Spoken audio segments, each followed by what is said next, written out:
everybody.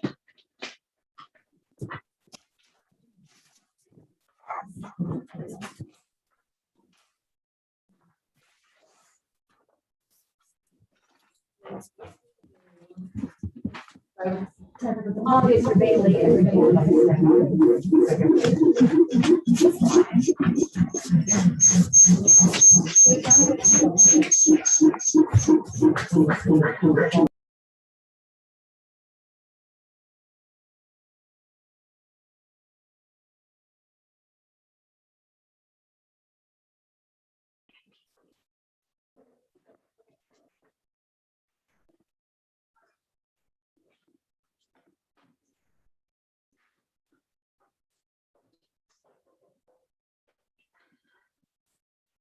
Okay.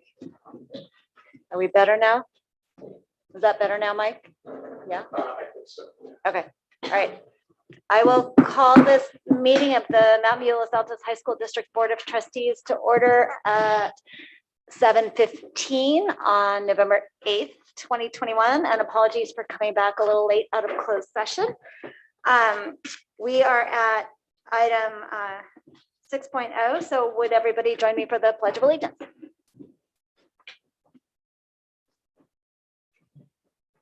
Allegiance to the flag of the United States of America and to the republic for which it stands, one nation, under God, indivisible, with liberty and justice for all.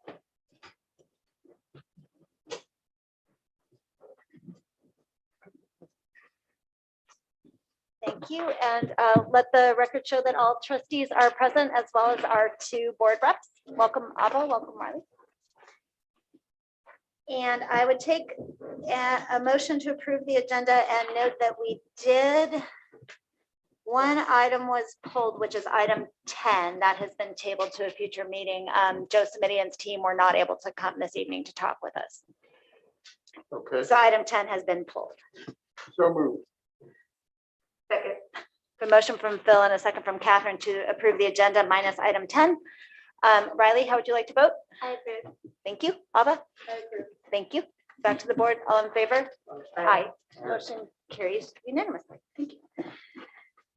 Item 8.0 is our report from closed session, and no action was taken in closed, so we do not have to report anything, or we do not have anything to report out, which takes us to item 9.1. I'll turn it to Dr. Meyer. All right, thank you. Okay, let me look. Okay. Every year, MVLA and districts across the state have the opportunity to select someone who represents the best of what we do. And tonight, we are going to recognize our selection of County Teacher of the Year, and that is Jennifer Lewis. Jennifer.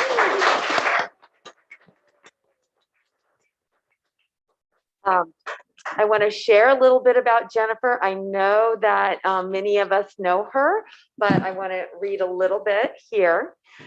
She has the unique combination, I think it's a wonderful combination, of being a mathematics and culinary arts teacher at Alta Vista Continuation High School.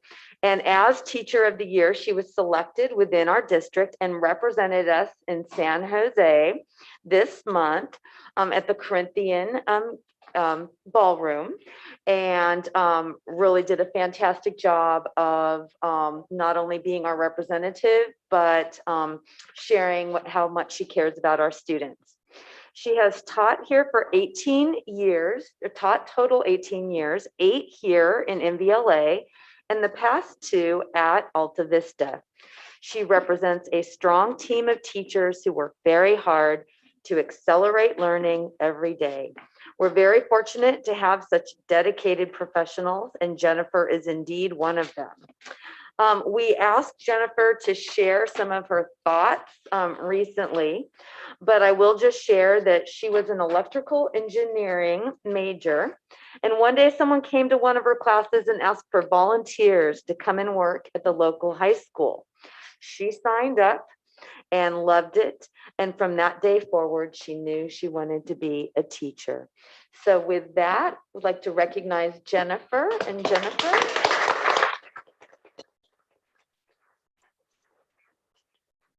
Okay.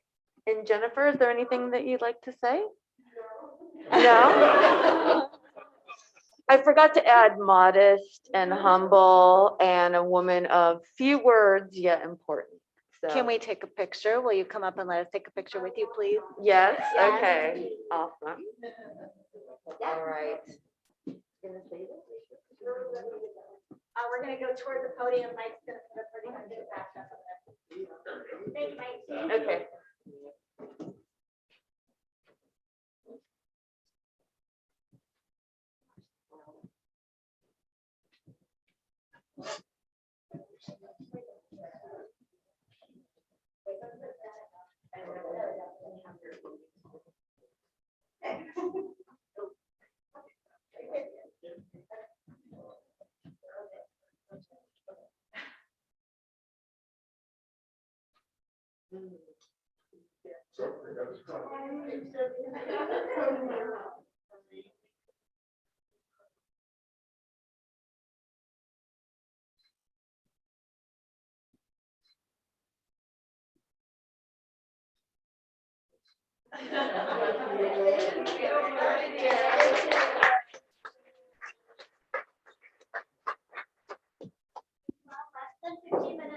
Yeah. And math. And all that. I was checking with the timer and all that. Okay. We are going to share a brief video that was created by the county. I think it's about a minute or so. And there you'll be able to hear and see a little bit of the wonderful things that Jennifer does. Hopefully.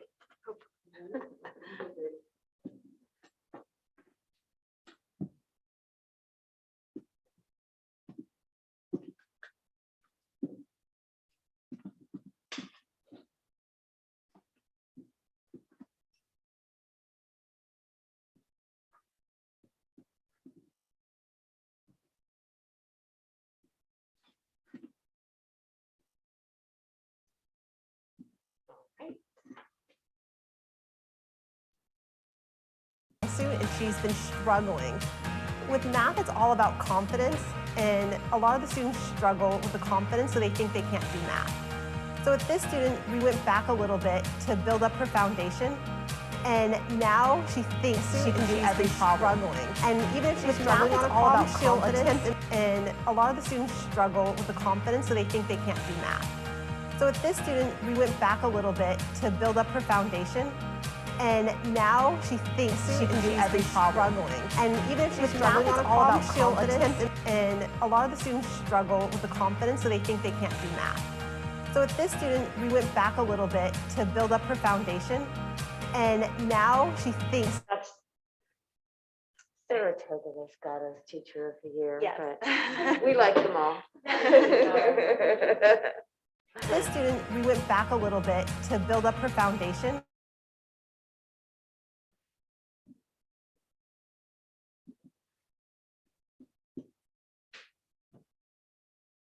There you are, Mike. Frozen, yeah.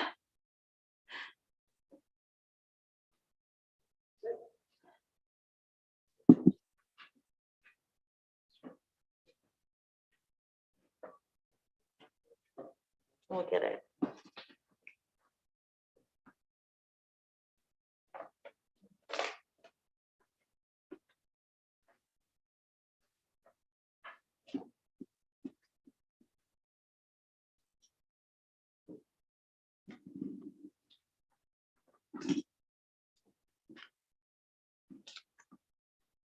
I have another Jen question. What makes you passionate about what you do? She said, I love helping the kids, and it is awesome when you see them succeed at something they thought was difficult.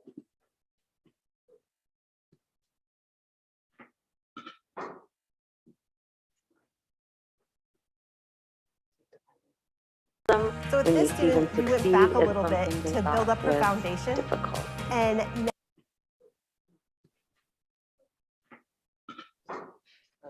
I know. so with When you this see them student, we went succeed back a at little bit something they to build thought up her was foundation, difficult. and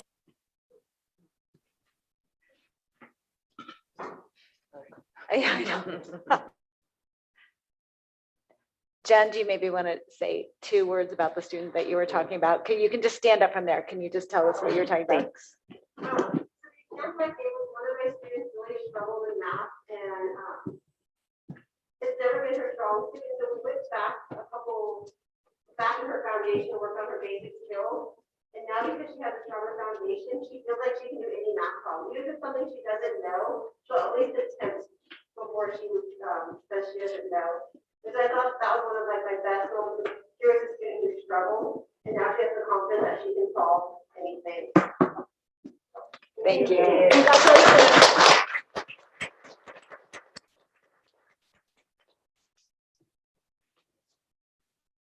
Okay, so 11.1 is board member reports. Did anybody have anything that they wanted to chime in on? Okay, student board member reports. Ava, do you want to start us off? So it's great that it's already November. Actually, first semester has gone by really fast. So with Thanksgiving break approaching, and soon after finals before winter break, academics are definitely piling up a little bit. So the stressful atmosphere is a little bit heightened, but everyone's like trying to support each other, forming study groups, just like buckling in for finals kind of. So last Friday, Dr. Meyer visited our ASB class to have a really nice, candid, and honest discussion with us about school culture at Mountain View. And we were very grateful for her dedication to listening to the student voice and being open to all our feedback. I feel like we could have talked for a lot longer. Like it was just a really good discussion. So a couple of the takeaways that we kind of took notes on were we talked about homework load, how for freshmen we felt it became more reasonable. However, like other grades like upperclassmen still felt a little bit overloaded at times. We talked about different teachers utilizing different online platforms, especially within the past 2 years has been a little bit challenging to navigate. We talked about how free lunches and 2 tutorial periods each week are much appreciated this year. And then we also talked about how the topic of mental health has been very well supported and mentioned frequently this year and how we appreciated that. And our Spartan Theater company's production of Sense and Sensibility was last week. It was their first show since COVID, and they had shows on Thursday, Friday, and Saturday night. And the play featured a cast and crew of 52 Mountain View students. That was a pretty big production. We are on the road to our Candidly Speaking event, which we do with Los Altos, and we finished that training last week. So now about 10 of our Mountain View ASB students are certified Candidly Speaking facilitators. So they can facilitate any discussion, whether it be a big community one or just one at our school. Some updates on sports. Tryouts for boys and girls soccer, basketball, and wrestling have been happening the past week, so our winter sports season has begun. Our girls volleyball team has been very successful this season.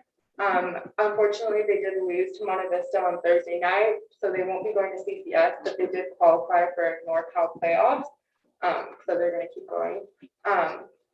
And our girls water polo team, boys water polo team, girls golf team have been recognized for their academic excellence as Scholastic Team Award winners during the sports season. And this week, ASB is holding a dodgeball tournament throughout the week during lunchtime. And we are also planning a community holiday movie night. So yeah, that's a little bit in the future. Oh. Thank you very much. Riley. Yes, so we had a super exciting week 2 weeks ago. Starting at the last board meeting was our Monday of homecoming week. And I know everyone just enjoyed it so much, getting to have a really fun, spirited week that we hadn't had last year. Our dress up days went well. Mostly we saw seniors and freshmen were the most likely classes to dress up for those. We got to have 2 rallies. They were outside. The first rally, we put seniors on the far bleachers and everyone on the home bleachers. And then the second one, we realized that we had enough space on the home bleachers. We put everyone together, which was a lot more hyped up. And sadly, the seniors lost to the juniors in tug of war both times, which was unfortunate because it's our time to shine, but we're not doing very well this year. We had our homecoming parade, which went super well. We got really lucky with the weather that whole week. We had lots of sports. We had our top 20 really pretty cars, and they went down State Street. And so there's a lot of people watching, which was super cool to see. We had our football game that night, which thankfully we won, and we had our band team, our cheer team, and our dance team perform, and our top 2 seniors were crowned. And Tomo's not here, but Tomo was one of the top 2 seniors, which was super cool, and Serena Gaylord as well. The dance also went well. We had 2 wristbands for warnings for masks violations, and basically if they caught you without a mask, they cut one off, and then if they caught you a second time, then you're out, and they cut off the second band, and they were enforcing that, which I thought was really went well, and I was not expecting people to wear masks, but everyone was wearing masks, which I was surprised by, but that went well. Even though, as Ms. Satterwhite knows, we are having a lot of COVID exposure close contact notifications right now, but I know that there's a lot of publicity about it, and teachers are taking their whole class out to get tested during class time, so I know that's going well. And then in relation to sports, our girls golf team placed 3rd at CCS, and they had their NorCal tournament today. Our boys football team made it to CCS, and they placed a 3-way tie for 1st in their league, which is kind of crazy. Our girls varsity cross country team and 3 individual boys made it to CCS this Saturday, and the girls team is trying to make it to state in 2 weeks. Our volleyball team made it to the CCS semifinals, but sadly they lost to Menlo Atherton. And then, as Ava said, our 2nd season sports tryouts are happening right now.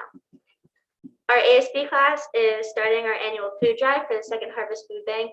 And currently we're just taking money donations, and we're not taking food, but we're holding competitions in 2nd period classes for who can raise the most money. We also had an ASB class dedicated to training for the next Candidly Speaking event, and so that went really well, and we all had time to just prep for that. And then our Indian Student Union had a super fun Diwali activity in the quad last Friday where they all did henna. I have mine. I didn't realize it stays on for a while, but that was super fun, and that had a huge turnout, and they also served chai and samosas. And then finally, our last Friday, we had a Jumpstart Mentor activity on the turf field at ACT time, where the seniors met with their freshman group they had in the beginning of the year for the first time since orientation, and they all just kind of had a check-in, asked them how the year was going, if they had any questions, and I know that was a good time just for the freshmen to just ask any questions they had throughout the year, because we hadn't seen them since orientation. Yeah. Great. So I have to say, it's been so fun seeing your picture everywhere as part of Girls Cross Country. That's been really, it's like every time I open the newspaper, hey, there's Riley. Yeah, super exciting. So congratulations. So that's next weekend is the final. Thanks. Yeah, there's 3 really good teams, and there's only 2 teams get to go to state, so it's going to be intense, but I'm excited. Yeah. And who's hosting? Where's the meet? It's at Crystal Springs. Yeah. Yeah. Great. Good luck. Thank you. All right. That takes us to Students of the Month, item 13.1, and I'll turn it back over to Ava.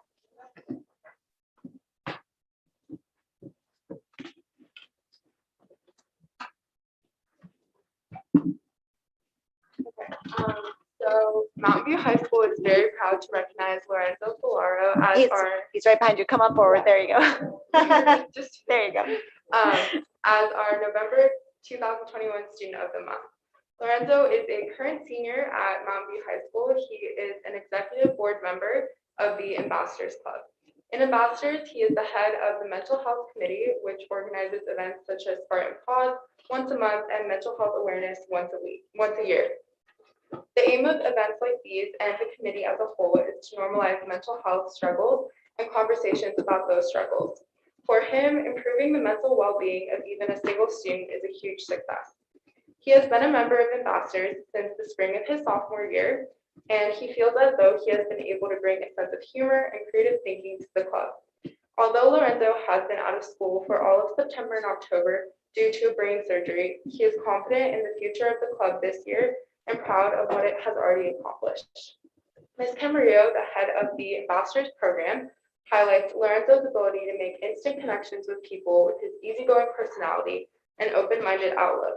She recognizes Lorenzo as an empathetic, honest, authentic, and hilarious student leader who has made a great impact on the Mountain View High School campus. Lorenzo's favorite class at Mountain View is commercial art, where he learns to apply creative techniques to the world of business and branding. And outside of school, Lorenzo is very passionate about art, and his hobbies include music production, graphic design, and video production. He is interested in art as a field of study, including music technology and graphic design. Congratulations, Lorenzo.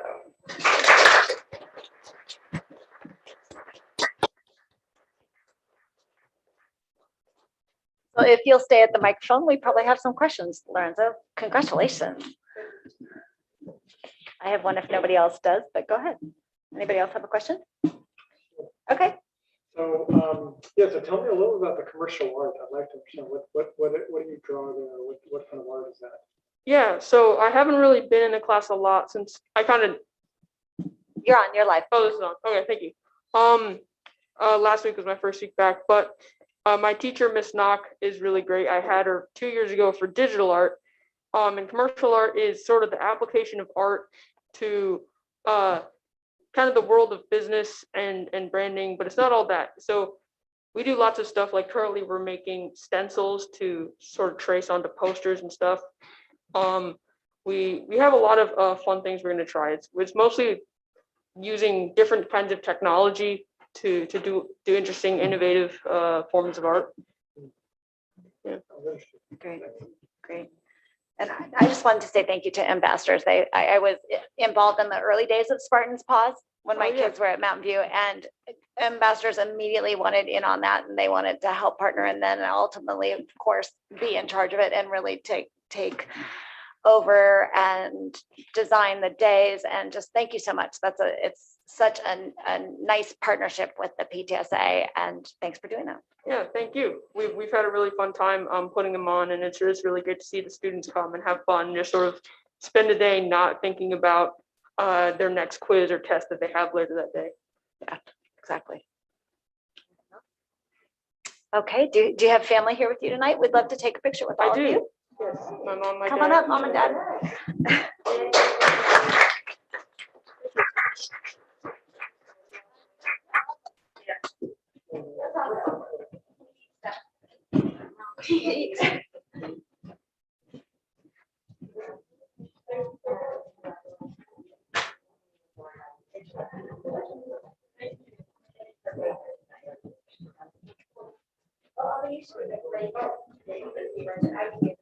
Moment.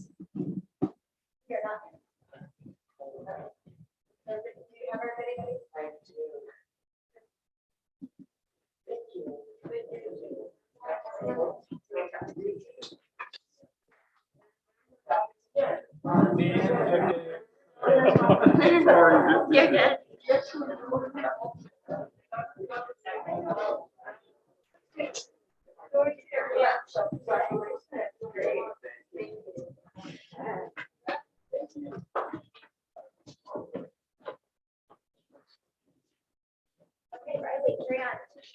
Unfortunately, my student was not able to come tonight because he had a prior commitment, but I still like to honor him.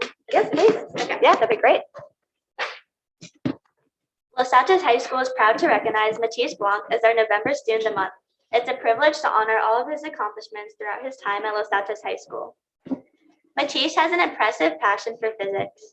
He was accepted into the Advanced Scientific Investigation class, where he is working with a partner on a project titled, excuse me if I mispronounce this, Identifying Foreign Zyko Objects through Querying Astronomical Databases and Investigating New Methods of Detection.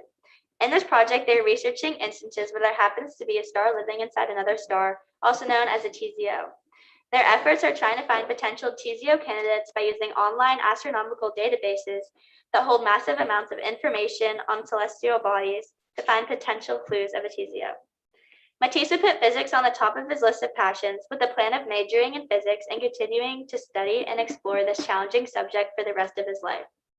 He mentioned that he spends his free time studying math and physics books to continue testing his limits and challenging himself throughout the topic. Besides spending time researching and studying STEM, Matisse loves playing soccer.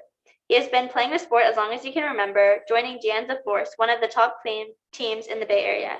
He was unable to play for the school team his freshman year because he was a member of the Intense Development Academy program, but it ended up dissolving by his sophomore year, allowing him to play for the Los Altos High School varsity team. This year, he is a part of another advanced program called MLS Next League, preventing him from playing for the school team. However, Matisse really enjoyed his sophomore year with LHS soccer, and he volunteered to be the unofficial assistant coach. So not only does Matisse spend much of his time playing for the prestigious soccer club Janza Force, he helps coach the Los Altos team on the side because he had such a good experience his sophomore year. Matisse has a bright future ahead, pursuing physics in college and continuing to enjoy soccer on the side. Congratulations, Matisse Blanc, for receiving November Student of the Month and for all of your amazing success and dedication to give back to your community and school. We can't wait to see all of the amazing accomplishments coming your way in the near future. Very nice. And Riley, we have his awards. We'll pass this down to you. Yeah, do you mind delivering for us? Yeah, sure. Thank you. Okay, so Pass our, on our congratulations. yes, please. Pass on our Yes, congratulations. I will. Thank you. So our next item is item 14.1, our superintendent's report. And just before you start, Dr. Meyer, if anybody's here wishing to speak under community comment, which is item 16, we do have green pieces of paper in the back that you can indicate the topic that you'd like to speak on for non-agendized items that we would ask you to fill out either now or shortly after you're done speaking. Thank you so much, Dr. Meyer. All right, thank you. So to start out, I just want to piggyback on Riley and Ava's comments. I very much enjoyed visiting your classroom, and Riley, I think you're going to be featured in a couple of these photos. So it's wonderful to have you here. To start out, this time of year has just been a time of celebration and traditions. And so here you can see just the beautiful historic costume for Dia de los Muertos and the altar that was in at Mountain View High School. And our students, our folklorico students, danced, and we had classes speaking about the history and sharing it with each other. And so also at Los Altos, they also had an altar that both of them were just beautifully done, as well as altars that were within the classroom. So the traditions continue as we study our past. To share, I did also just want to say that we had a wonderful event, and not only do we have the Teacher of the Year that we celebrated, but we also had the president of the Santa Clara County School Boards Association, Fiona Walter, who was on stage giving out the awards. So it was a Mountain View Los Altos night. And so we were very happy to celebrate both of our superstars that evening. And to also go forward, we had, and I think the number is a little low there, but we did send out our October-November magazine. And in this edition, we had a lot of pictures of Halloween and homecoming. And we know that we had about 11,000 people who viewed it and read it. And we can also track the analytics. It's international. People apparently are reading it all over the world. Kind of fun to look at. And we know that they spent most of the time looking at the pictures of the students and stayed also looking at homecoming. But if you haven't seen this, we will be also having one in each month. Also wanted to share on both of our campuses, as I mentioned, we had costume contests. It's so much work for one day, but it's really fun. And so we had costume contests, and we had certainly the dancing, and there's a joyful spirit now that we've returned, and it just feels good. So here are a couple pictures showing that. There's an entire Wizard of Oz crew there on the left.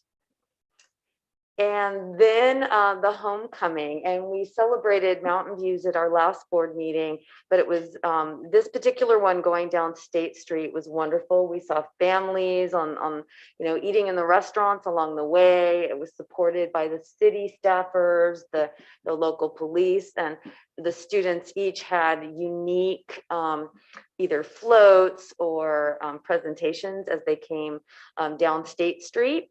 And it really is kind of like a wedding. And so congratulations to Wynn Satterwhite and to Suzanne Woolfolk, who had every detail covered: check-ins, COVID protocols, cookies for the guests, and beautiful cars. And so just a wonderful job, and the weather certainly complied. More pictures. It was extremely fun to see so many staff members from Los Altos High School. As we drove down, you could see them. They were wearing their shirts. Just a real wonderful community spirit.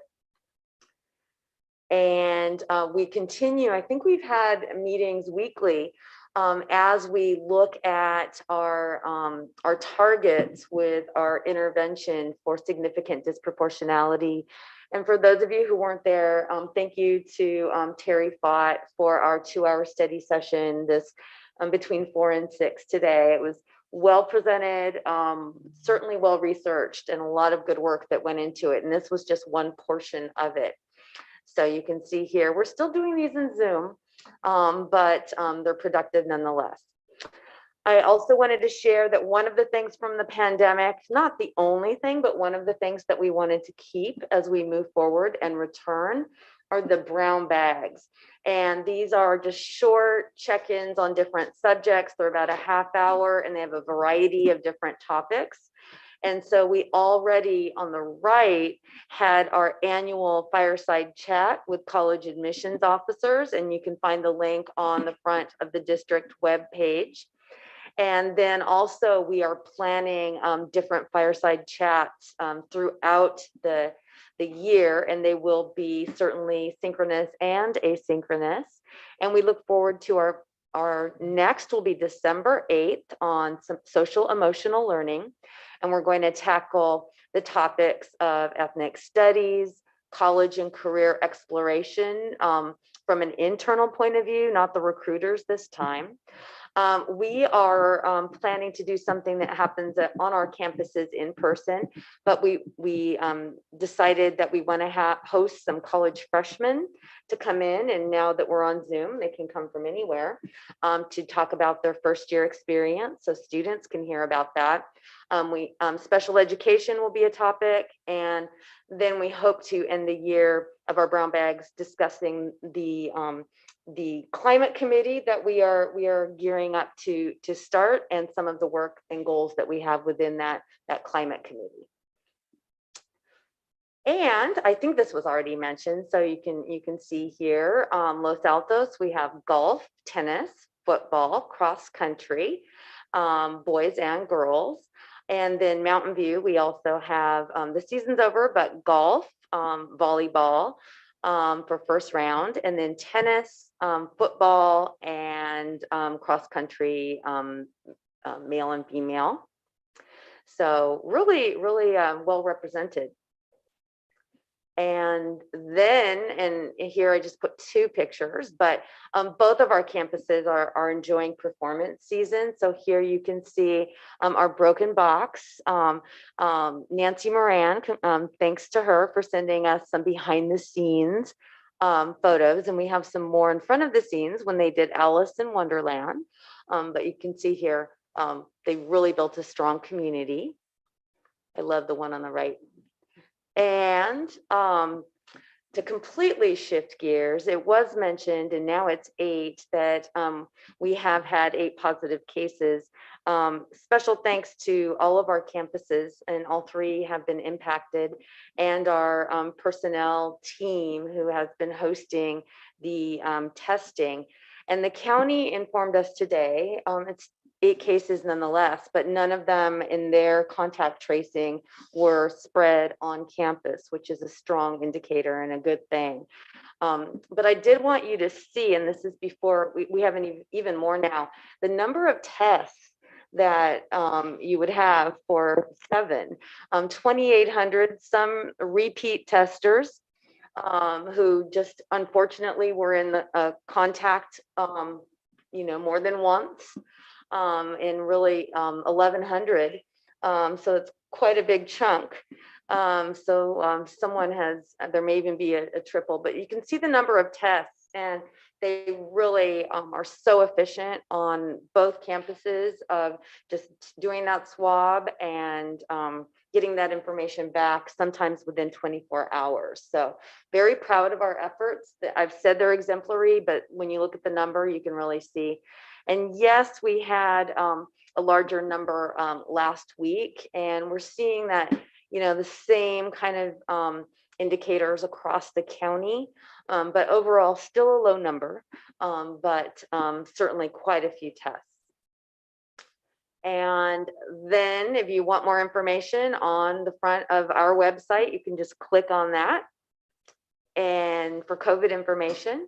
And then construction FAQs are also on the front page. And I did also want to thank our business department for coordinating our community mailer, which has all of the beautiful work that is happening with the 2-story buildings and all of the future work that we anticipate.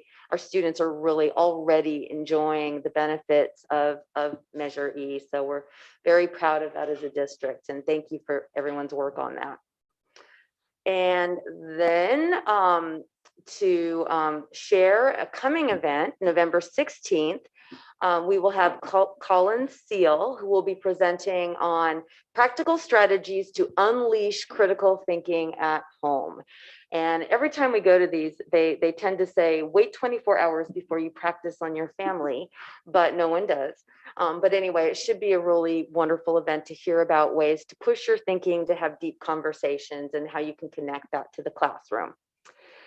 And then some important dates coming up: November 11th, Veterans Day. I do want to say November 12th, School Day. I want to just make sure that was clear. We also have our speaker series, as I mentioned, and then our next board meeting will be December 13th. And with that, I did want to just show our cross-country champions. I think I saw them in the newspaper, but here they are again. And so congratulations to our teams who've done so well. So with that, that concludes my report. Thank you. It's a great picture. Yeah. November 11th is the holiday. There's no school on the Thursday, right? Correct, yeah. Okay. Yeah. But there's school Friday. Yeah. I think you guys got my joke.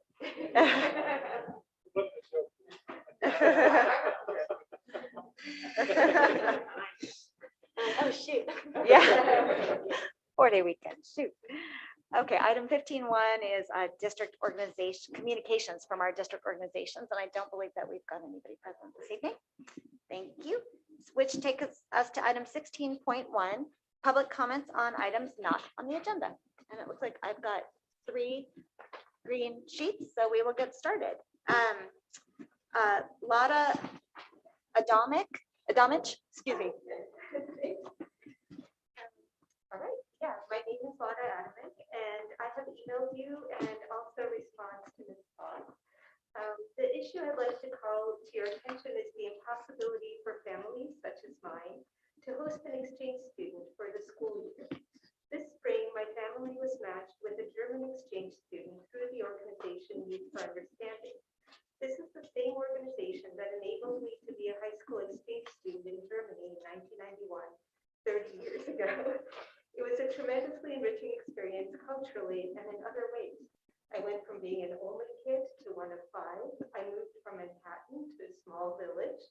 I came from a family of scientists. My host mom was a kindergarten teacher and my host dad was a politician. And the school systems are pretty different. It was very enriching. I've been wanting to give back ever since, and this seemed to be finally the year when we were in a position to do so. Except that Mountain View High School said that they would not work with YFU, a nonprofit that has been around for 70 years and enabled many thousands of exchanges. The rejection email said that the district worked with other organizations. However, when I asked which organization the district works with that could match my family with an exchange student, I was told that there was none. And indeed, in the past 10 years between YFU and AFS, the 2 largest exchange organizations, only 1 student has been hosted. What the district does support is an I-20 F1 process. This process is only for students who are going to stay with family or friends, and they go to a specific school and they pay tuition to that school. However, in an exchange program, the student doesn't know which school they're going to end up with which part of the country, or even what family they're going to stay with. All the organizations, the exchange organizations, work through the J1 process, which does not require the student to pay tuition. Imagine if the student was matched to a family in Mountain View and then told, oh, and by the way, congratulations, you now owe the school $24,000. In doing the exchange, everyone benefits, the student, the host family, the school community, but also everyone contributes. I think cultural exchange is beneficial and is recognized as such in the district's bylaws. The current practice effectively makes organization-led student exchanges impossible. I hope the board will consider this matter in the future and revise the current practice to allow collaboration with exchange programs and so align with the bylaws. We would be very excited to host an exchange student. Thank you. Thank you. Do you want to jump in? Yes, thank you for contacting us. I did want to share, we've been speaking about this as a board. And right now, as we pulled out the policy, we're seeing that the policy does not align with the practice. So that is something that we're currently in the process of revising. So there will be more to come, but we don't have a definitive answer right now, but did want to share that. You're welcome. And then I do have another speaker on the, it looks like the same topic, Jonathan Klein. And Dr. Meyer, thank you for those comments.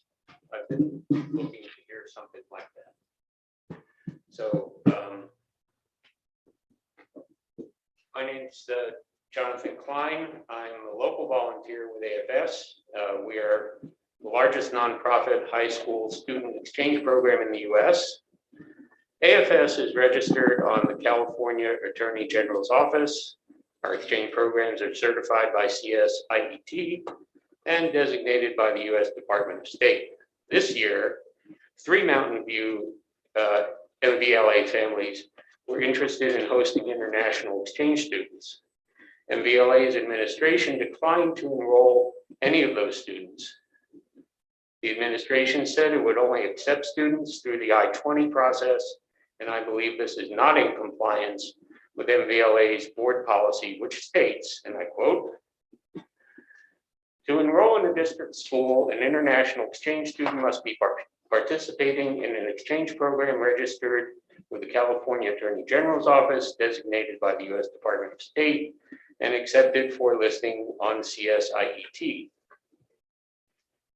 End quote. The I-20 process is essentially an application to obtain an F1 student visa. An F1 student visa student, is not participating in a US Department of State designated program. DOS designated programs meet strict standards laid out by US DOS, which ensures supervised and safe experiences for both students, their host families, and their host schools. Unlike F1 students participating in DOS designated programs receive J1 visas to enter the US for study.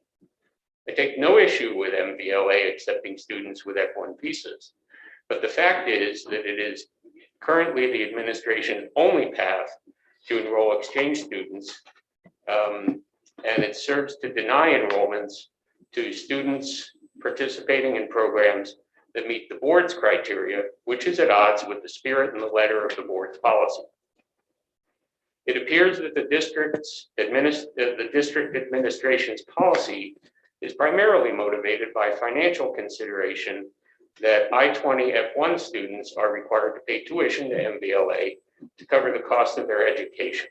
Now, I'd like to address a couple things concerning that. MVLA is currently unengaged with exchange organizations, which could have encouraged its students to spend a year abroad, offsetting some of the cost of educating the hosted students.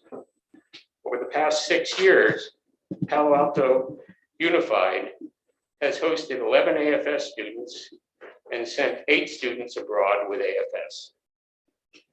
MVLA, meanwhile, has hosted no J1 students and sent only 2 students abroad with AFS. almost done. I would like to thank the board for having a welcoming and inclusive policy with regard to the acceptance of exchange students, as this is a beneficial experience for students, families, and the MVLA community at large. My request is that the administration follow the board's policy and accept students from programs that meet the board policies criteria. And thank you for your attention. Thank you very much.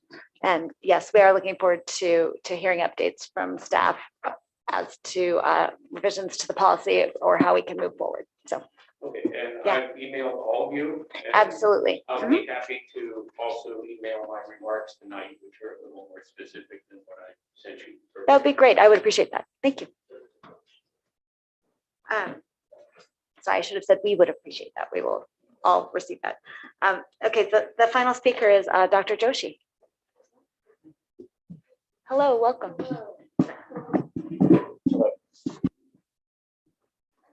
Good evening, Dr. Meyer, board members, student trustees.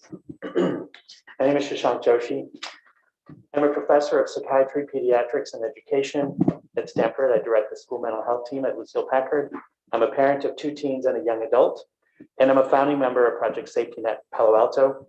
I've attended many challenge team meetings with pleasure, very impressed with what your community does to support one another, especially impressed with the student winners, one of which has focused on mental health as part of what he's very interested in. And having worked with staff and students here in close partnership with your district since 2005, we have learned so much with you and from you. And I'm here to tell you that I am very, very worried about the morale of our school-based mental health therapists. Mental health is part of overall health, as you all know, as illustrated in your 6-year goals. Goal number 3, supporting the well-being of students and staff. Our students need to be healthy enough to learn, our staff healthy enough to teach, and our therapists healthy enough to not only hold space and support those students, but also to do so in a manner that does not lead to compassion fatigue and burnout. The students they care for are generally not the ones who have thrived with the return to in-person school, connecting with friends, trusted adults, and activities that nurture their well-being, but rather are the ones typically who are emotionally hurting and or feeling hopeless. The past 3 months have seen a dramatic increase in students in this district and districts around Santa Clara County Office of Ed seeking support for mental health conditions such as depression, anxiety, and family strife, and in some cases, suicidal thinking, or staff who need support in helping their students with special needs to develop self-regulation skills. Now, we in this room are no stranger to suicide, having lost 3 in the last 3 years. And I can tell you, staffing the emergency room at Stanford and at Mills Hospital in San Mateo, the therapists from this district have found themselves simultaneously in the roles of staff confidant, parent supporter, and grief counselor. And I'm spelling out these details because I'm not sure that all of you have a complete understanding of what they actually do. Speaking to you as a therapist who works in schools, I've been doing this 24 years. There is a critical moment when a student shares their hopelessness and desperation, thinking about ending their lives because they don't feel loved, seen, or valued. When that happens, there is an honest and deep connection, many times in silence, when a therapist when a therapist looks at the student and sends them the message, wait, you matter and I see you. We will figure this out together. In this very special moment, the student feels a connection and believes that perhaps there's something else they can do to ease their pain other than ending their life. Perhaps there is somebody that not only understands, but might be there to help as they no longer have to be carrying this pain alone. This very difficult to describe moment is among the most rewarding and fulfilling aspects of this work. Importantly, their pay needs to reflect the value and responsibility that is placed on the work that they do. And I know this is a priority for all of you. I am aware that there are salary negotiations going on presently. I hope you're aware that in spite of their central roles in the past several years, on average, they make about 25% less than their colleagues in peer districts, and that they make substantially less than other equally educated staff in this district. They have a legal and ethical obligation to complete paperwork on the students they support, and each of them are currently struggling to find time to do this. And I know this because I meet with them every other week for an hour and a half. They often go into the late hours nearly every evening, including on weekends. So creating out-of-the-box solutions such as PTO days or weekly half-day remote options for administrative tasks will go a long way in protecting work time for the legal obligations of record keeping and licensure compliance. In conclusion, Dr. Meyer and board members and student trustees, I want to applaud the mental health initiatives you have begun. In particular, your plans to hire a licensed crisis counselor for both the Mountain View and Los Altos sites. Please commit the resources to make those positions permanent by this spring. Remember, mental health is part of overall health. Our students need to be healthy enough to learn.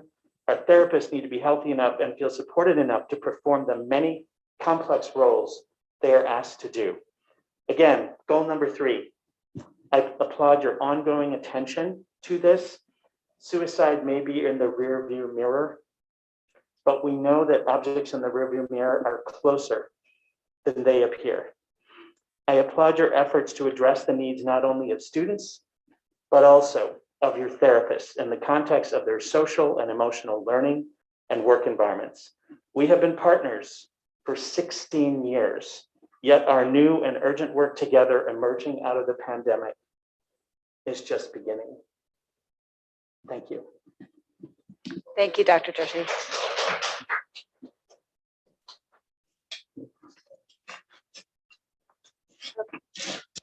So, I should mention that we did receive an email from a neighbor of Los Altos High School concerned about drop-off traffic and situations. So if I think you were on that, Dr. Meyer, but I apologize if you were not, and I will forward it to you. Okay, we're on to item 17.0, the consolidated motion. I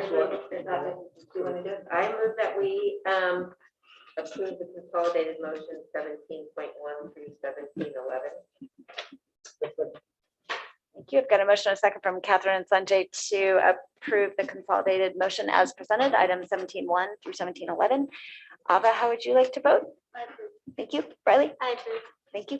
Back to the board. All in favor? Aye. Sanjay, is that aye? Oh, yeah. Okay, believe that carried 5-0.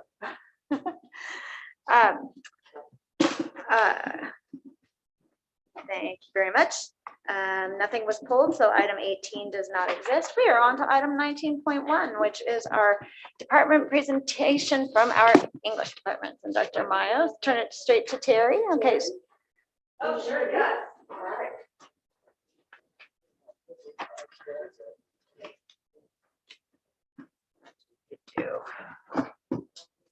Thank you. I want to do a brief and very sincere and warm introduction to our two department coordinators, Margaret Bennett from Los Altos High School and Esther Wu from Mountain View High School. Both of them are going to be giving a presentation on what their own specific sites are doing, and then we'll be joining together towards the end.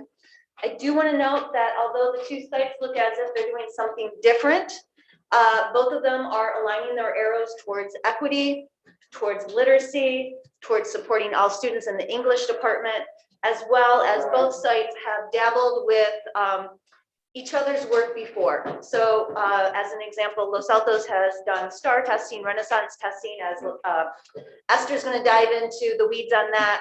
And Margaret's going to talk a bit about equity and grading and assessment, and literature as well with authors, et cetera. And Mountain View has also worked on this. So even though they're somewhat different presentations, they both have been at the site level working on these similar topics. And with that introduction, I am honored to turn it over to Esther and Margaret. So thank you.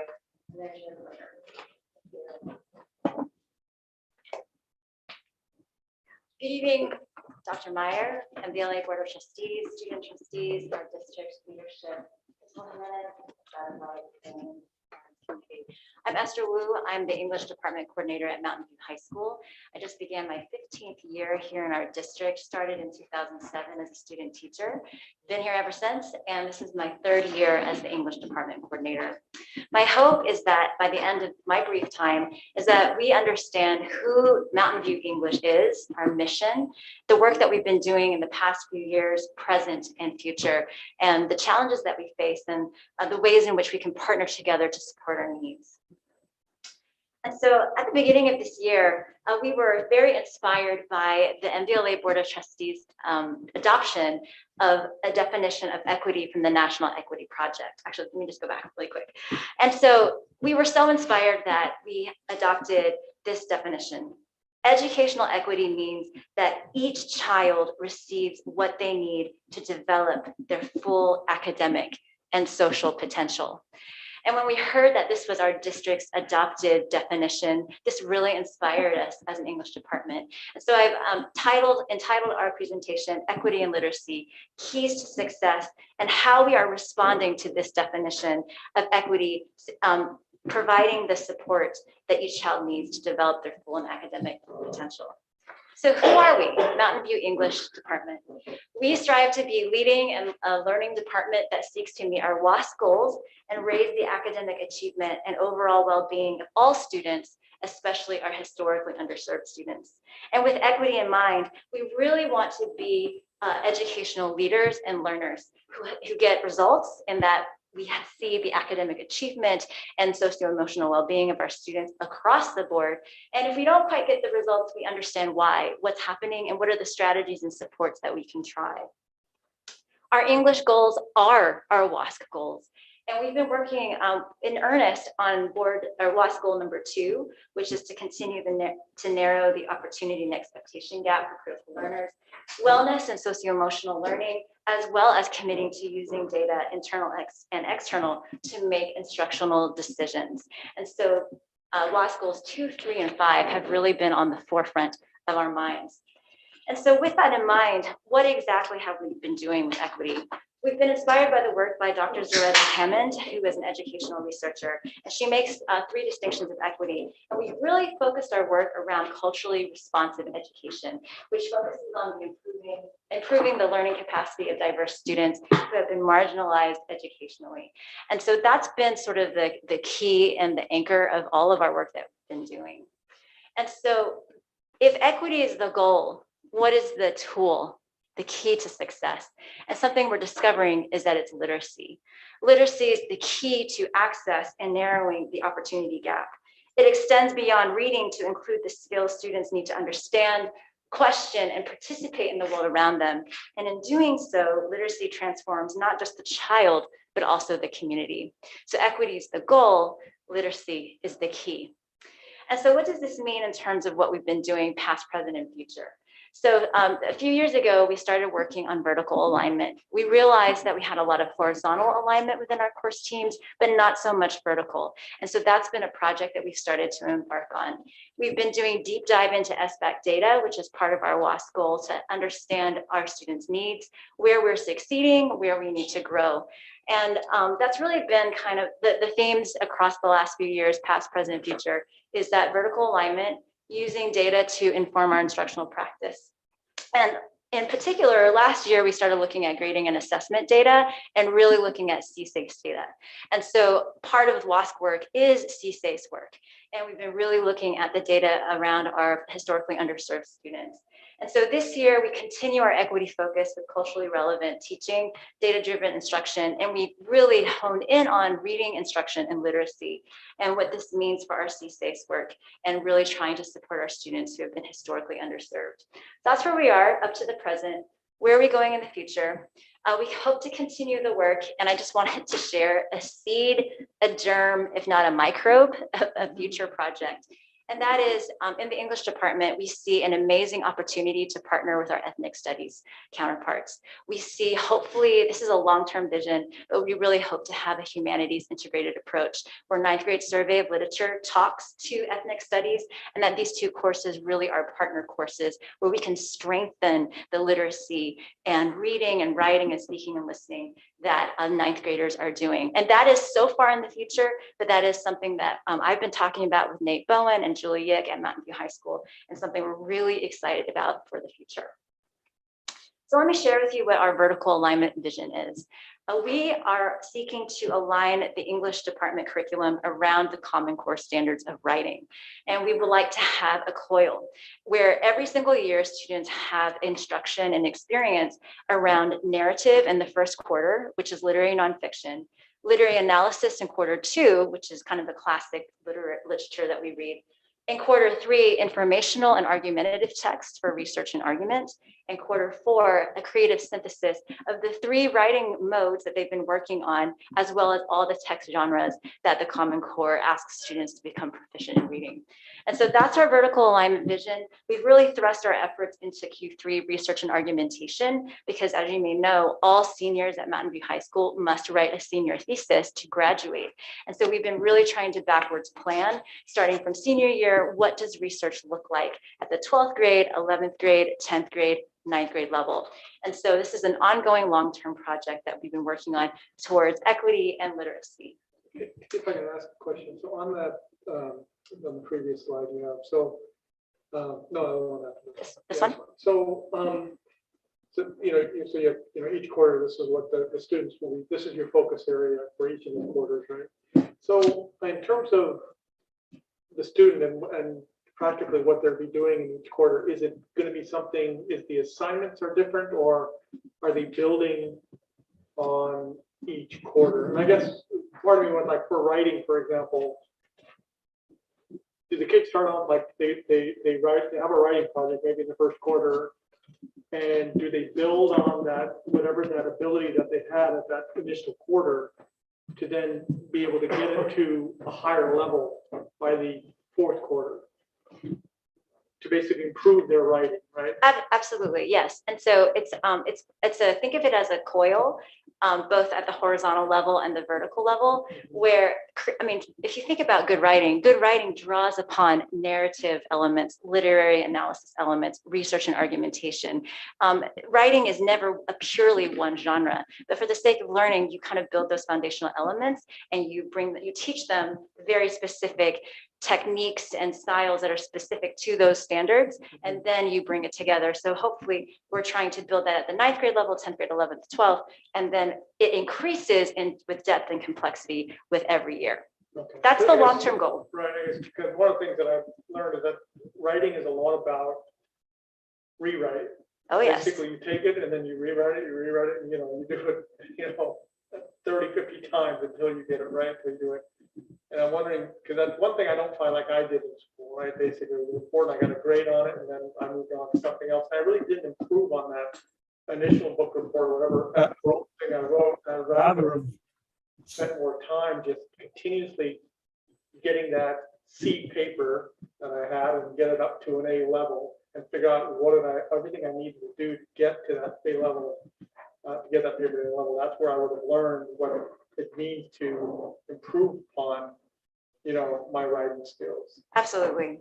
And that's what this vertical sequence seeks to do. You're building upon the writing skills that are embedded in each of the Common Core standards. You start by craft and structure of telling a story, because really at the end of the day, what is writing? But any kind of writing is telling a story. You learn those foundational elements, you add on the literary analysis elements in terms of specific techniques that you can use. You add on how do you argue with rhetorical strategies, with counter arguments, and you put it all together. So rest assured, students have multiple opportunities to practice and to use all of the genres to become very good writers. And it's hopefully an effective both horizontal and vertical sequence. Can I have a follow-up question? So the quarter 1, 2, 3, and 4, you're saying that sequence is in 9th grade, 10th grade, 11th. So you see it all through, and then it just builds up, which is the vertical. That is our long-term plan, and it's slow work, but it's very meaningful work. And we have different course teams are in different places in terms of where we are with vertical alignment, but absolutely everyone is doing research and argumentation. I think almost all the course teams did narrative this year as well, and we all do literary analysis. So our long-term goal, we're kind of slowly marching towards that. It's a long-term project in vertical alignment, in our vertical alignment efforts. But our hope is that every single year, students are taught how to write in these different modes, anchored in the Common Core standards, and that they increase with depth and complexity from the 9th to 12th grade levels. So that's kind of the larger, oh yes. I have another question going with those two, is that if you're supposed to rewrite and so on, you know, as a technique for improving writing or, you know, new drafts and so on, how does that relate to the rethinking of the creating an assessment to give people an opportunity to redo something if they've learned some more about things that they didn't do right in their first narrative or something like that? Yes, so the English department for years has had multiple opportunities in recursive teaching where we build on what we are learning. And so students have multiple opportunities in both formative and summative assessments to demonstrate their proficiency on various standards. And so because we have such a, we grade on the semester, you've got an entire semester to really show in multimodal ways your proficiency on the writing standards. And so that's something that we continue to work on and look for opportunities to do in the classroom. So this is a larger curricular project. And now let me share with you our larger instructional project. And so as I mentioned before, literacy is the key to success. And so one thing that we really wanted to understand is how are we doing with our reading instruction? And so this year we launched our Reading Renaissance Star project. And that is, we wanted to understand the reading levels of all of our students. Has there been learning loss?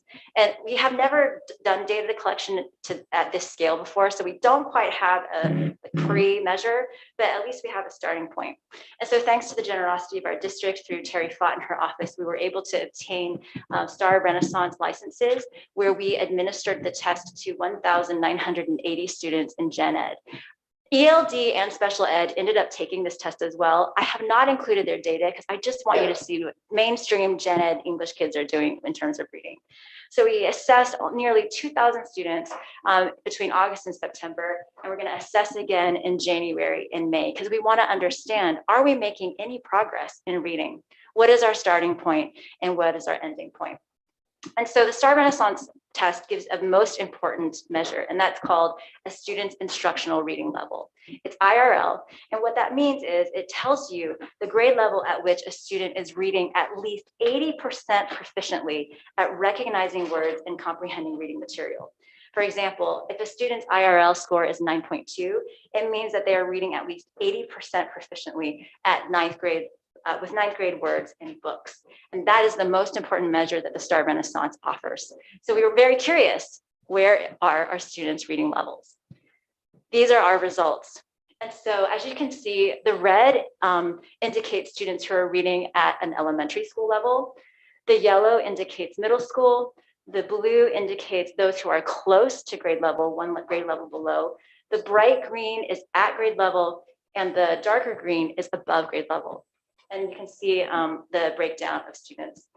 I want to just point out that it seems like we have students in every single grade level reading at elementary school level. And this is in Gen Ed, mainstream English. And that number is pretty stable across the board. And that's something that the English department has really been grappling with. What does this mean? What kind of supports do these students need? This next graph, I think, kind of breaks down our instructional reading level and the picture of literacy at Mountain View a little bit more clearly. So according to our results, ninth grade, 75% of ninth graders are reading at or above grade level. And as you can see, the levels decline. Year after year, we're actually losing more students. And while many of us suspected that perhaps that was happening, we never had concrete data to indicate that our literacy levels actually were not where we really want them to be. And this also indicated to us that ninth grade survey is our most important course that we teach at Mountain View High School. Because we have the greatest chance, we only have 25% of students not yet at ninth grade level.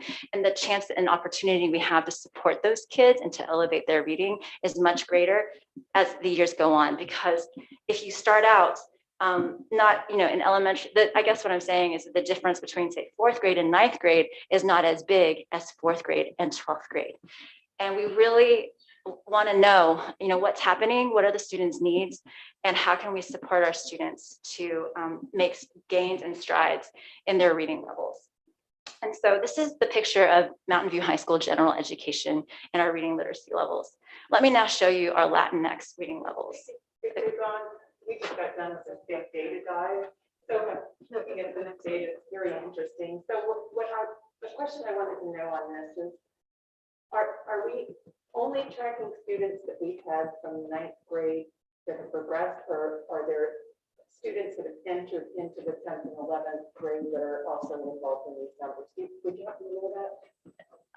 That would be a hard question. I'm not sure that I understand. So this is our current school, 1,900. This is right now sitting in seat with us, 9th grade to 12th grade. We're going to assess again in the beginning of January as well as May, because we want to see if this is our starting point, is this our ending point at the end of the year? We want to see, if our instruction works at all. And so I think that the thing that really is important to understand is that 9th grade has the greatest chance of WASC goal 2 to shrink the opportunity expectation gap. 9th grade has the greatest chance, and it gets a little bit harder, and we need to figure out how do we continue growing such that we don't lose as many students by the end of senior year, because 43.7% of students reading at 12th grade level is very troubling to us, and we as an English department want to do better.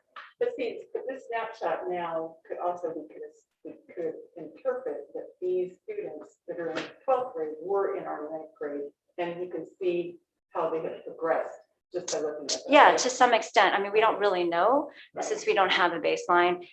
We also know that, there was a pandemic, but that's why our January and our May assessments will give us a clearer picture, and hopefully we can assess again in the fall of next year after a year of in-seat learning. Are we making gains? Thank you. So let me show you the picture of Latinx, our Latinx students. Predictably, unfortunately, their numbers do not match with our mainstream general education. And this is where we need to put our efforts. And so similar to the mainstream general education at large, we have a downward trend, but we're starting at a lower point. And so these students are students that we care deeply about. We want to help them, we want to support them, we want to make curricular assessment and instructional changes. And we want to see more students move over to the green. I think one thing that was important to hear, as we discussed this, is to disaggregate this data a little bit, at least the regular ed Latin students versus the other populations of Latinx students. I think the numbers could be very different, right, for the regular ed Latinx students. These are all mainstream Latinx students. This did not include special education students. Nope, this does not include special ed or ELD. Oh, I see. This is mainstream Latinx. Oh, okay. Kids in survey of literature. That's good to know. Okay. I think the one piece could be the artifacts though, that are. Yes. Yeah, this does include our redesignated, fluent in English proficiency students. However, they're all in mainstream. This does not include ELD or special ed. That's good to know. And so that data was kept separate for this purpose so that we could understand. These are kids oftentimes who may not necessarily have an AVID or an ELD or a supervised study class. They're just kind of like, I have one right now. He's just hanging out in my class, who is reading at an elementary school level. And so, as English instructors, we really care deeply what the data tell us, and we look forward to January and May to see if we've made any gains. And so I don't want to end on such a grim note. We are making some inroads with our ELD students. Our survey literature team has worked really hard in integrating culturally relevant education, socio-emotional instructional strategies, literacy strategies. And we had a great email come through from Lydia Zella, our ELD coordinator, just a few weeks ago. And she said, that usually we have a handful of ELD students in mainstream survey that are failing and need support either by transferring them to SEDI or setting them up with extra tutoring. However, after this first quarter, all EL students were passing with a C or better in survey. And this is not just with 1 or 2 teachers. This was across 7 teachers on a 12-person team. And I think that indicates to us that, you know, it's complex, complicated, hard work, but these changes that we are making a difference, and we have to kind of keep chipping away at it. Do we plan on sharing at least the freshman data with our partner districts? That's something that I'll have to talk about with Terry in terms of how to move forward with that. But so far, it's just been an internal school study that we're doing. It has been shared with the entire Mountain View High School community, and I'm proud to say that our loss coordinator, Felicia Hancock, has been leading our efforts in the greater school-wide literacy project. And so finally, what are our core challenges and needs? So as you can see from the data, our core challenge is this: how do we meet the needs of every single student every single day when their reading and literacy needs are so vastly different? I just look at my own survey class, and I have 3 students reading at the elementary school level, and I have, you know, a handful reading at the post-high school level, and everybody in between. How do we meet that goal of equity, meeting the needs of students every day so that they can achieve their academic and social potential? How do we differentiate into curriculum, instruction, assessments, and develop the skills we need to support our students at every single level? So that's our core challenge. And here is how I would like to end. I'd like to share with you how you as a board of trustees can partner with us in educators. So I have 4 things. The first is operations. We need a new bell schedule with weekly ongoing extended collaboration time. The 30 minutes from 8 to 8:30 is not working. It's interrupted. Well, it's often competing with 504 meetings, IUPs, et cetera. We cannot get the work that we need done in those 30 minutes. We need a new bell schedule. And I share this as representing my entire department. We also need strategic professional training, ongoing, sustained strategic professional development training for literacy, language development, culturally relevant teaching, and universal design for learning across disciplines over many years, not one and done. We need ongoing training in these core areas because that's what we need to meet this challenge at hand. And part of the work that we can also do is with staffing. We need a reading specialist, not an extra support class or a specialty class. The research shows that a reading specialist can actually make a difference. Someone who meets in small groups of 6 to 8, kind of similar to how students can go to chat counseling. They could kind of go to like a reading specialty time where someone helps them get the reading instruction that they never got in elementary school, not a special class, but that pull out, 6 to 8 kids. And I linked some research there that you can look at. I attended a webinar that was really inspiring that kind of presented this idea of a reading specialist at the high school level even. And finally, with technology, to continue funding programs like Star Renaissance and Accelerated Reader that can help us collect the data that we need and to offer the programs that we need to help students catch up on their reading. Thank you very much.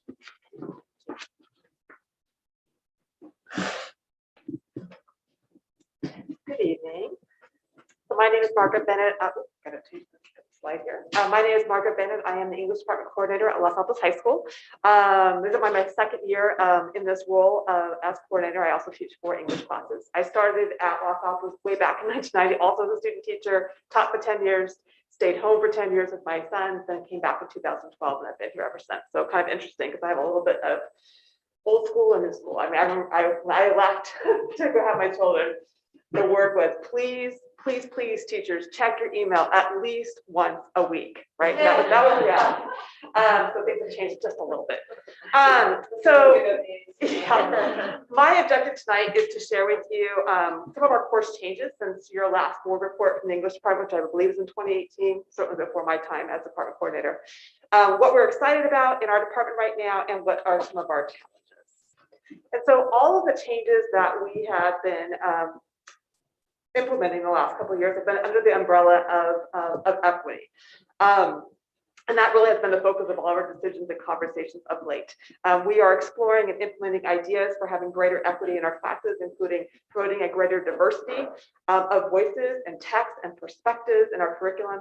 examining our assessment practices to make sure they're leading to greater success and achievement of all students, and teaching of the 21st century skills, including critical media literacy and multiliteracy. And so these are some of the new classes in the past couple of years. Journalism 1, we just started this fall. It's a precursor to journalism with a talent. We added new media lit a few years ago.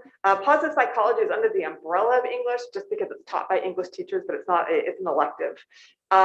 We have revamped our ERWC classes to be called CIC, which is kind of a whole, not just change in name, but also change in what we do. It's culture, identity, and communication. These are for our 10th through 12th grader students whose skills are far below grade level. And then finally, we've been reframing our 9th grade survey skills class. This has been redesigned to be more of a literacy class starting this year. So under the umbrella of equity, we made several curriculum changes to 9th grade survey in particular. This fall, we replaced our core text, Kill a Mockingbird, with a new book called The Book of Unknown Americans by Cristina Hernández. She's a Latinx author. We like how it offers multiple perspectives. It's told from a lot of different points of view. It has a number of complex but relatable things for our students, including immigration, assimilation, what it means to be an American, community, gender roles, parental expectations, consent, guilt, blame, forgiveness, grace, courage, shame, sacrifice, ableism, and storytelling, just to name a few. And we just finished this unit, and the book has been very well received, both by all, basically. Other changes we have made to the curriculum. We added an independent reading component to the survey curriculum for several units. We ran a three-year pilot study of sections of survey where we experimented with independent reading as well as a number of other things to kind of bring about more opportunities for student choice. And we found that to be highly successful. So this year, all of our sections of survey include this emphasis on free choice reading. Students spend at least an hour a week reading books that they choose at their reading level, at their pace. And the research shows that volume matters and choice matters. And it's been really exciting and wonderful to see what students are choosing to read when that choice is theirs. Another change we've also added to our survey curriculum is we've added this book clubs unit. This is happening in the second semester, although we can be piloted for 3 years. We know that it works. And basically, we found this to be, what happens with book clubs is that students choose from one of 7 books, and they kind of have a little club that they work together with and do discussions, a number of other things with those books. And the students love these books and have so much to say to each other during the book club units. And it was really very exciting. So we're excited to try that with all of our survey, or to do that with all of our survey students this second semester. In addition, we've made some equity changes to our American literature course. For one thing, we changed our major assignment for the Great Gatsby essay from a traditional literary essay to a more of a synthesis essay where students talk about their perspective on the American dream. We're bringing in more diverse voices in poetry. We're working to find and include more nonfiction books in the Lit Circles unit. A few teachers are piloting text this year. We changed the play from The Crucible to Katori Hall's The Mountaintop, which is a fictional account of Martin Luther King Jr.'s last day before he was assassinated. One of our department focuses items this year, or last couple of years really, have been bringing in the 21st century skills into all of our classrooms.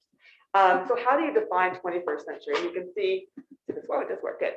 These are kind of more, maybe not on the screen. Okay, these are on the left-hand side of the more traditional skills versus the new skills on the right-hand side. And so the question is, how do you define 21st century? And so we have our Los Altos High School recs that kind of define those for us as well. And one of the ones we're particularly focusing on English is effective, engaged communicators who convey ideas and information and engage with others through a variety of media and use technology and new media in a responsible manner. So that really gets us to critical media literacy. Again, it's something our whole department is working on. And so what is that? What is that buzzword? It's the ability to access, analyze, evaluate, and create media in a variety of forms, and includes all kinds of literacies, including news literacy, visual literacy, information literacy, and data literacy. And so media literacy is education for life in a global media world. The heart of media literacy is informed inquiry. The skills include the ability to access, analyze, and evaluate media, as well as create media and participate in media content. And few of us truly understand how much media we consume affects us and our society. We want to teach kids how to sort through the noise and how to analyze the media they consume and how to produce and create their own stories, because that's what media literacy is all about. So how are we doing this new focus? We are exploring this now. We started last year. We're doing a number of professional development courses. We're gathering our resources. We're doing some teaching as we learn things. For example, last week during a department meeting, Joanne Miyahara gave us a department-wide teaching about lateral reading, which was very informative. We're piloting a number of CML lessons, and it's the focus of our department-wide retreat in January. And so I also linked to your copies of the slides, a couple of different student exemplars you can check out on your own time, as well as this video about the 5 pillars. So just to kind of sum that section up, these are just some of the many changes we've made in the last year or so at Los Alamos High School, and every course team is re-examining its curriculum and assessment practices under this lens of equity and 21st century learning. So to kind of wrap up and conclude my time, I want to talk a little bit about some of the challenges that we are facing. And they basically fall into 3 categories. One is time and wellness. The second is we need an ELD program at Los Altos High School. And third, like Esther is asking, we also need a reading specialist at Los Altos High School. Let me go ahead and break those down a little bit for us. So time and wellness, and it's basically that's one of our first challenges, and it's for both students and for teachers. And so the first 2 things are kind of more of a student focus. We have 2 different messages that we need to give to our students depending on the student. There are some students we say, you really should be taking an honors or an AP class. Please, you need to enroll. This is what we're seeing. There were other students who were saying, you know what, you really have too many honors and AP classes, and you are sacrificing your well-being. I teach World Lit Honors, and it's amazing how many kids come in with thinking they can do well with 5, 6, 7 honors and AP classes their sophomore year, and they fall apart, and it's very, very heartbreaking to have to support them with that. There are a number of us at Los Altos High School who are interested in exploring the idea of limiting those numbers of honors and AP classes the students may take. We see too many students sacrificing their well-being. Also related to student well-being in terms of time is pacing. The question of depth versus breadth, student workload, homework, and equity issues. Who has time to do homework at home, or who has the support to do homework at home? Under the staff lens, just to echo what Esther was saying, it's very, very challenging to have course team meeting time. We have basically a half hour to do that, and it's very difficult to make these kind of substantive changes with that little bit of time. And many teachers are working 60 to 80 hours a week just to stay afloat. And that is not healthy for anybody. And so I think time and wellness are issues for both our students and our staff. And so within just to kind of go back to our department, these are the focus items we're trying to do in that 30 minutes. Basically, we have twice a month and we meet for 30 minutes as our allotted time as a department. And so we're working on inclusion assessment, as I shared, actualizing our department mission and values, working on our instructional practices, and like I said, the critical media literacy, we're working on that. So our second big challenge is that we need an ELD program at Los Altos High School. This is something my department's been asking for years. We have a number of students at Los Altos High School that would benefit from the ELD program. Right now, all of the services and classes are at Mountain View High School, but the reality is we have a number of students at Los Altos who qualify and need that ELD services, as you can see from the numbers there. And then lastly, we independently came to the same conclusion that Esther did. It was kind of funny. We were having a little meeting. We're like, that's what we want too. We've been doing the reading Renaissance test for a number of years, quite frankly, at the 9th grade level. And the data shows that there are a number of students at Los Altos High School who come to us reading several grade levels below grade level. These students need the intervention of a reading specialist, someone who is trained in helping students to get to grade level. And this intervention is not going to just help kids in English, of course. It's going to help them in all of their classes. Reading is such an essential learning skill. So the data is there to show that there is a need. And I'm going to show you very quickly just our data charts just from this August as well as from the previous year. And you can see we have a large band of students who enter Los Altos High School as very strong readers, like 75% of them, quite frankly.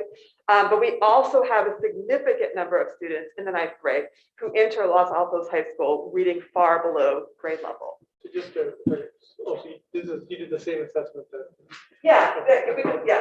We've had the Renaissance reading for a few years, and this is pretty consistent. I'll show you this.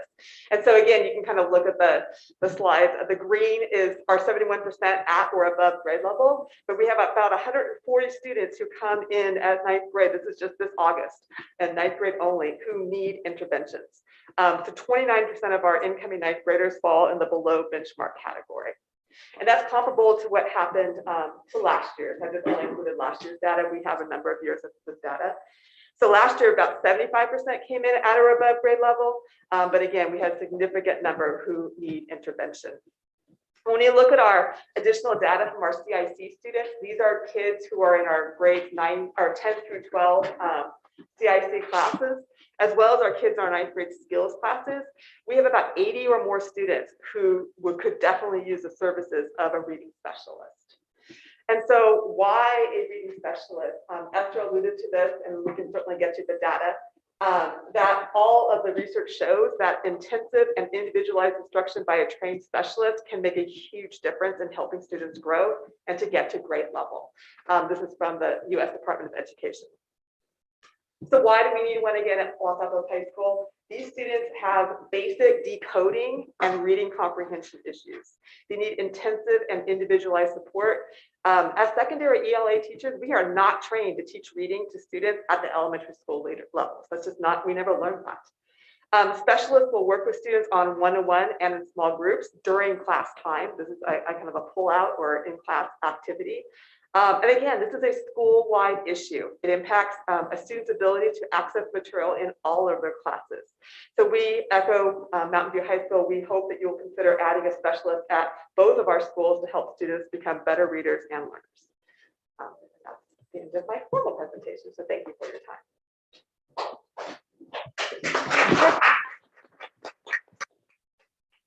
I do too. Go ahead. It might be the same one. No, it might be the same one I suspect it is. Okay. Hey, Margaret, quick question. Do you have any plans? It was fascinating to see the chart that Esther pulled together across freshman, sophomore, junior, senior levels, and it feels like you guys are using the same tool and could do that. Years we've only taught tested at the 9th grade level. Okay, yeah. So but we certainly could. That just hasn't been. Yeah, it would be really interesting to see that data for Los Altos as well. I don't know if that was the same question. Show the same trend that basically fewer and fewer students are at grade level. Yeah, we haven't done that test at that level. We've only tested at 9th grade level, but we've done it for a number of years. Yeah, I guess it'd be interesting to see that data as well. Yeah, that'd be great. Go ahead. Okay, a question about the reading specialist. If you were to have one on board, like say January, did you automatically start? Absolutely. Absolutely. Absolutely. Yeah. In terms of the request, so is one enough?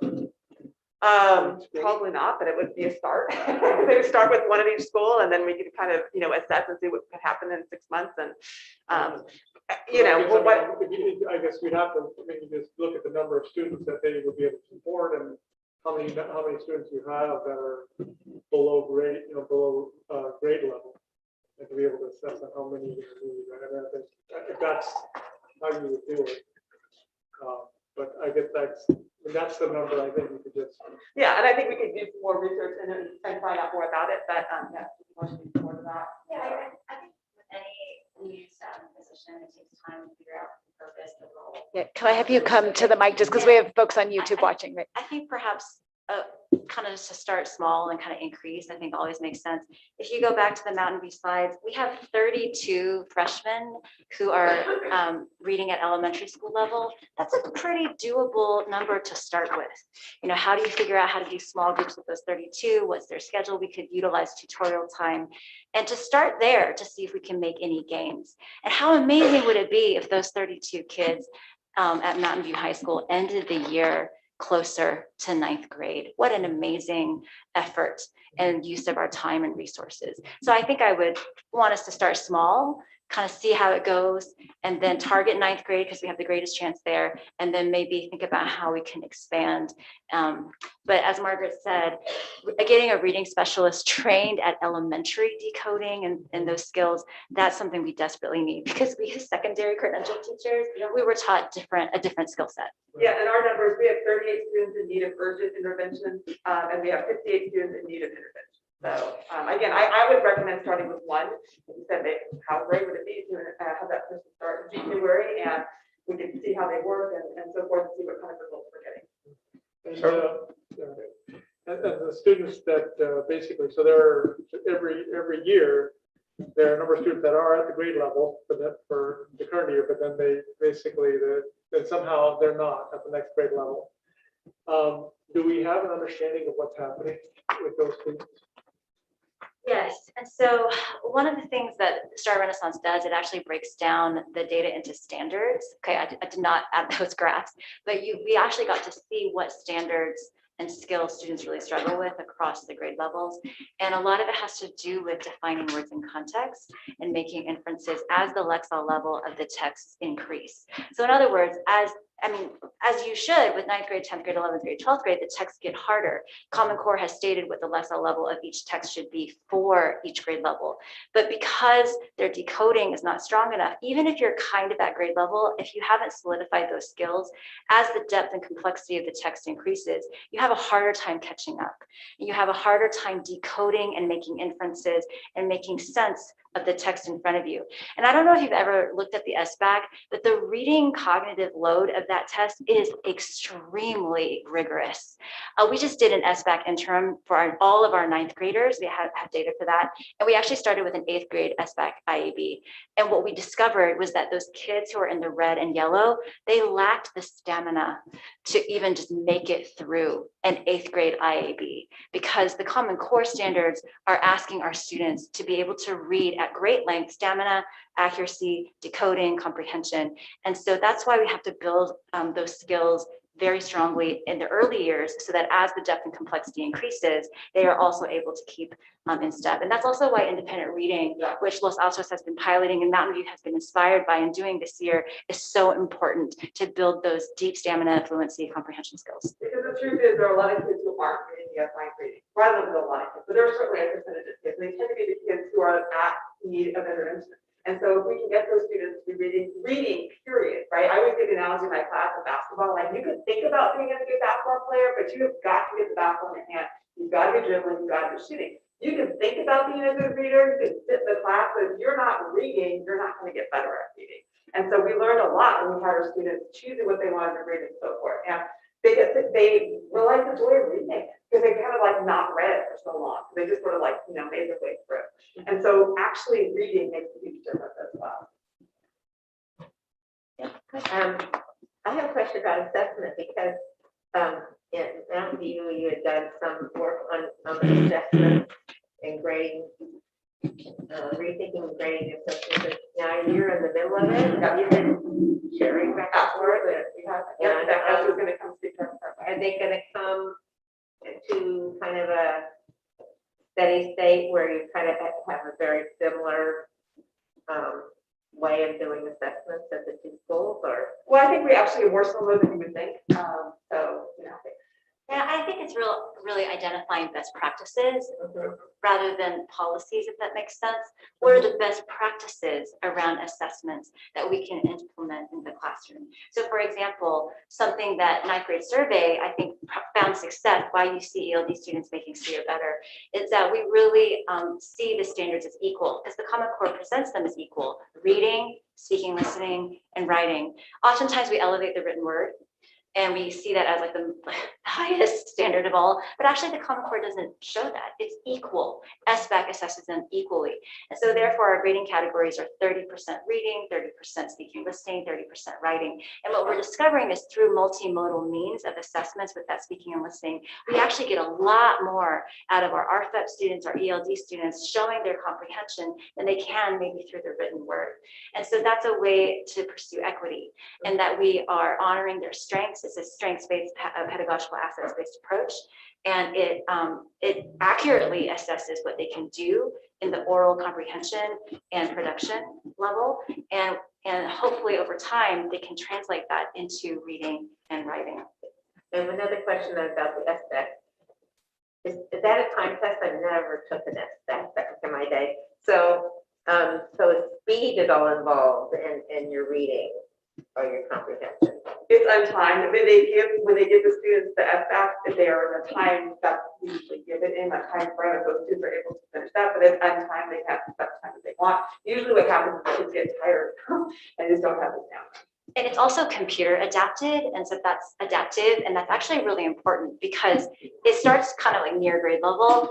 And as it figures out, oh, you're not at grade level, it will start to drop into a different Lexile level.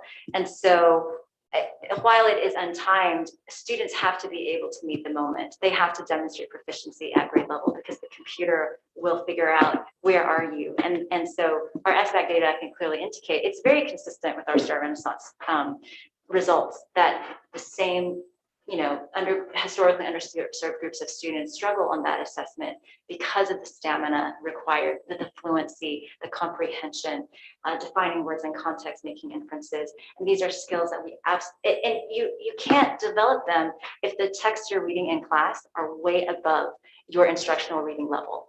And that's the challenge, because if student A really needs to develop those skills with a 5th grade text and student B actually needs it at a college level text, how do you work through that as a teacher every single day in the gen ed classroom? That's what we need training on. That's what we need ongoing support with. Are there any trainings that you're interested in or that you're looking in? I know Marzano does exactly what you're talking about with the Lexiles and has, can train secondary teachers in how to access and how to scaffold for the students. So, and maybe it's a question you can think about, but as you're looking at this, there are a lot of places that have tackled this and have, constructing meaning or some of the different local experts. And I'd be very curious to see if there's one that you see might be a match. Absolutely. I know that one program that people have mentioned, it's been floating around, is EL Achieve. I know that Daniela Quinones has mentioned that to us in the English department, Lydia Villa, as well as some ELD teachers. So we would have to do research, but something like EL Achieve, which really helps focus the efforts on teaching literacy, language, production, as well as comprehension. I had one more. I'm sorry, I just love this topic.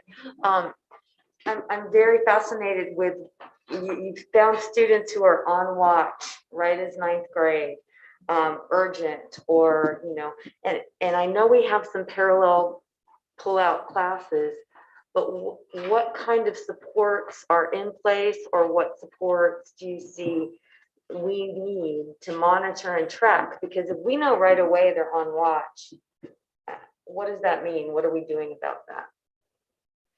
I mean, I have that at Los Alamos High School. Many of those students are in our survey skills class. Many of them are second language learners. Some of them are EL learners that are not going to be designated. Again, we don't have an EL program at our school, and so we kind of just band-aid it through it. We as survey teachers, we differentiate instruction. We do one-on-one reading with them. We get an appropriate reading level works. We encourage them towards text and independent reading that fit their lifestyle level, where and things that they want to read, they're excited about reading. Again, if a student is interested in something, it definitely makes a difference as well. So those are all the different things that we're doing. And again, we give and then the following year they go into CIP usually and get some additional support. And it will be helpful if we have a reading specialist, again, to give us, not only would they be helping the student, but we're expecting that person would be able to help us as well, kind of learn more as teachers, what more we can do in our classrooms to help our students too. Yeah, I think something that's really challenging is that these students who are reading at elementary or middle school level, they're struggling in all of their classes. It's not just English. It's because they can't access the materials. And so because of that, even if they are in a support class or a program like AVID or supervised study at Mountain View, they're so overwhelmed with all the things, with riding the bus to school, getting their food during brunch, dealing with everything, that actually what happens is that they don't get the core need met. And that is, hey, I just need to sit down. They need to sit down with their reading specialist. They're starting at 4th grade, 5th grade level. Let's just start there and make it safe and help them build the strategies. And so it's a constant vicious cycle of trying to play catch up, but not effective because they're so burdened and overwhelmed by everything. And so I think what I've noticed is that we do have students, the students that you saw in the data represented are in mainstream English. I forgot to pull out my number, but many of those students in that red are not in a program. They're not in supervised study. They're not in AVID. They're just RFEP kids hanging out, 9th grade survey. They don't have anybody. And while we as survey teachers have clearly identified the students and we've really tried to target them with supports and instructional strategies, that is not enough. Because we're still struggling ourselves with figuring out, how do I deliver curriculum and content that is accessible to them? I've got this whole class that I have to deal with. And that's our daily challenge. How do we meet them? Yeah, we have 75% who are reading at 12th grade, grade level or above. And so that's, again, that's where independent reading comes in, because you can really kind of coach those kids into challenging themselves. You're coaching them one-on-one, you're talking to them about what they're reading and so forth. And so, I had a student in the pilot who made his way through like 15 different classes. Another student who really excelled with books that were at his grade level, which were not for fun, right? So, that's where independent reading can make a big difference. So I had a couple of questions. So let's take the example of a student in 9th grade, a group of students in 9th grade who are at the 6th grade reading level. And let's say in 12th grade, when those students get to 12th grade, they are at an 11th grade reading level. Would you consider that a success? Absolutely. Yes, so would I. Yeah, I would consider that a success too. And the reason I would consider it a success is because those students have accelerated their grasp of the reading of English language beyond what they were doing before. So you have accelerated their learning process. That's a victory as far as I can say. Good, so I'm glad we're in agreement on that. And it seems that there are gradations along the way, right? I mean, if it took you 9 years to get to the 6th grade level, right? And now let's say in 3 years, you get to the 10th grade level, that's still an acceleration. So I think you have to measure the progress, not in terms of a giant leap from 9th to 12th by 12th grade, but in terms of incremental progress along the way. absolutely. Give the student hope so that the student sees a path going forward of getting better and better. So that's one thing. The other thing is, I was a little alarmed, Esther, when you were saying, referring to the non-reading skills, the oral comprehension and listening and speaking and things like that. And then you concluded by saying using this as a pathway into reading. And at that point, I felt better, because I think the key here is not to teach kids how to watch YouTube videos, because a lot of kids, and I do this myself, I want to figure out where's the alternator in my car. I go to YouTube and some guy shows me, and that's it, instead of reading the manual. But I think there is so much locked up in books that is never going to be read to you, and there's never going to be a YouTube video made of it, that we have to make sure these kids actually learn to read and engage with different material. You guys do English, but there's science, and there's math, and there's history. And these are all have their own little nuances in how to read the book. Yes, and so if students are reading at 3rd and 4th grade level, in English, obviously they're having a hard time accessing their science textbook and their history textbook and so forth as well. Yeah, and can I clarify, when I said speaking and listening, I was referring to the Common Core standards for speaking and listening, which are very specific to both discussion, presentation skills, evaluating arguments. And so they're still getting those rich informational texts, literary texts across genres. And speaking and listening is a different type of expression that the Common Core standards absolutely require us to teach. No, your point is a good one. I agree, but I just want to make sure that we're focused on getting them to read as Oh, well. absolutely. Yes, we're totally with you on that. And here's the other thing, like we have a student read a text, and traditionally, students show the demonstration of how well they can read via writing. So if you're struggling at grade level or below grade level, it's going to have a hard time expressing yourself via writing, but maybe you could express yourself in speaking and listening, that same text that you read. And so that's where you're getting students multiple ways to show their. Absolutely, and thank you so much, Margaret, for that clarification. And That's so- what I meant in terms of speaking and listening as a vehicle to express reading comprehension. Yeah, one final question. Is a reading specialist also a writing specialist? That is, while you're teaching kids to read, are you teaching them to write at that level of word understanding, sentence structure, logical composition? I think most of us feel like we're pretty proficient at teaching writing. That is not the issue. The big issue for our students are those kids who come in, they're at the elementary school level and trying to get them up to the high school level, which is basically some of the decoding and things like that we are not trained as ELA teachers to do. I think we feel like we're doing a pretty good job with the writing across the board with all of our students. And of course, there's always room for growth and so forth, but that is not a huge need, glaring need right now. I think our glaring need is in the reading area. Yes, and to become a better writer, you have to become a better reader. How can you possibly analyze a literary text if you don't understand it? Because the writing will come once students understand the text, can make inferences, can define words in context. And I could just go back to your previous point about the incremental growth. Our hope, that slide that shows the horizontal bar graphs with the colors, our hope is that it starts to shift over to the right? Like, not that everybody suddenly is green, that's unrealistic, but I think a victory, a wonderful triumph would be to see those colors start to shift more and more over. Less red, less yellow, more green, more bright green, more other green. And so I absolutely appreciate that point that you made. Yeah, and the point about the writing was, just because you could read at a 12th grade level doesn't mean you can write at a 12th grade Oh, level. yeah. I mean, it's much harder to learn to write at the 12th grade level than it is to learn to read. So you have to separate the skills. For sure. And I think once you can access those texts, we as English teachers very proficient at teaching writing skills can help our students meet that skill and standard. And I just want to pass a compliment on to you. I was in an election a year ago, and people complain a lot about courses. But at both schools, all I heard were the English departments are excellent. Yes, we go the same way. So I just want to add one thank you, which is that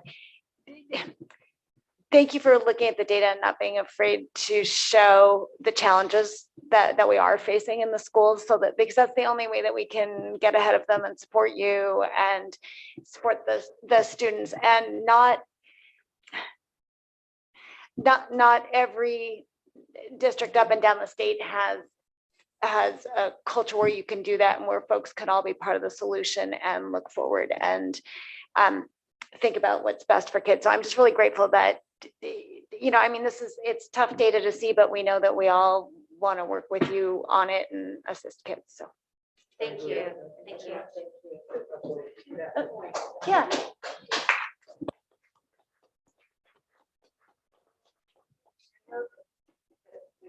Pointing out multiple challenges in both areas, right? Some of these we look into, and time management, design, all those. Can you turn your mic on, Debbie? Nobody is going to be able to hear you. Oh, okay, but one of the things maybe we could ask Mike to do, if it's okay, is to find out, how much a reading specialist would cost.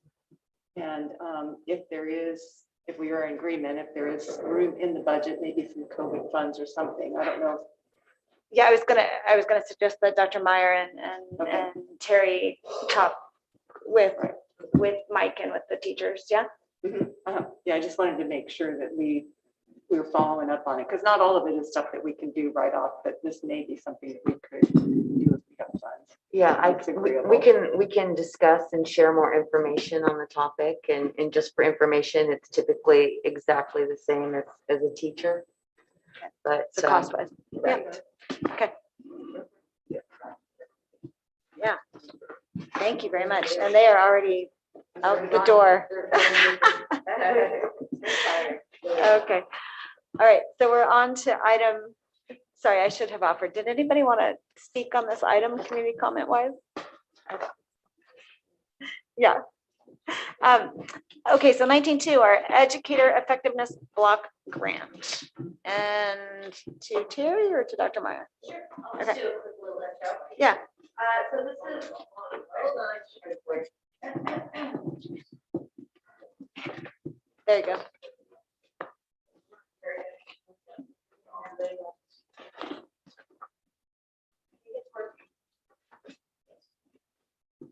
So the professional educator effectiveness block grant is a grant that provides professional learning for our educators to promote equity, effective classroom practices and learning. So this is really about supporting our teachers, our professional learning and our professional development. What is also equally nice about this with MBLA is that our LCAP goal for professional learning also accentuates our values of supporting teachers' growth, development, and learning. So it couples nice and supports something that we set out as a value and a goal for us at the end of last school year. The grant itself, we've been given a little over $1 million to look over 5 years of how we could support professional growth and development through those various lenses. Is it okay that I'm sitting? Do you want me to? No, you're fine. Okay.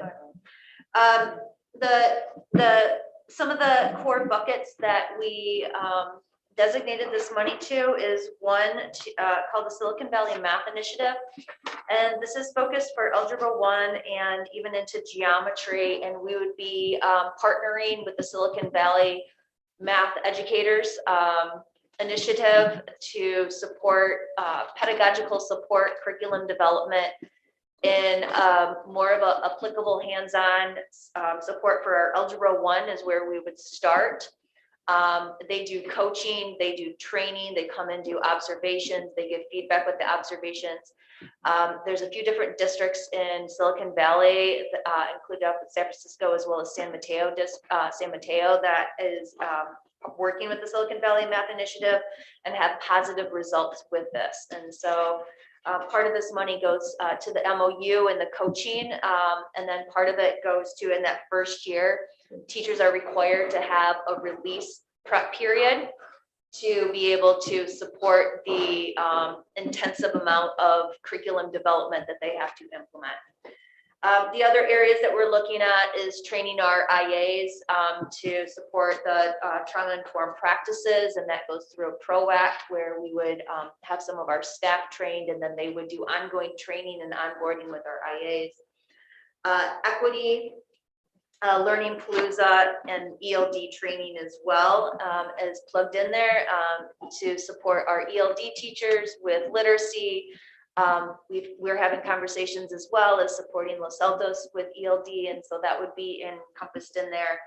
And lastly is ethnic studies over the next few years, working to support our teachers with their outside of school time collaboration, curriculum development, and that'll go into this summer as well as into next summer, plus the trainings. And Terry and I were discussing the Fallapalooza, Lollapalooza, that was from the 90s.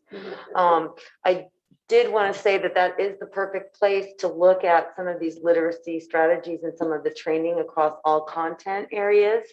And that it is also written into our CSACE plan. So you're seeing the integration of that professional development time, the needs as they're described, and then also conversations around AVID strategies and how to push them out. So this plan encompasses some of the conversations that we've had today on how to address some of the data concerns and challenges that we're seeing. So thank you. I also want to say I really like the way this is written up. I really love charts like this. You know, it's so concise. Here's the money, here's the description. It's not overly wordy or anything. It just Carrie, I did submit the one question. It looks like the money that we're planning to spend is 80,000 short of the money that we've been granted. So. Do we have to there was specify that? I submitted an update, so thank you for pointing that out. I did submit an updated copy that was posted onto the website, I believe. And so basically what I did, the first time I went through it, I over budgeted and I started to take money off to bring it down. And then I guess I ended up under. I thought I didn't. So then I went back and so it's on the website. I don't have it currently with me.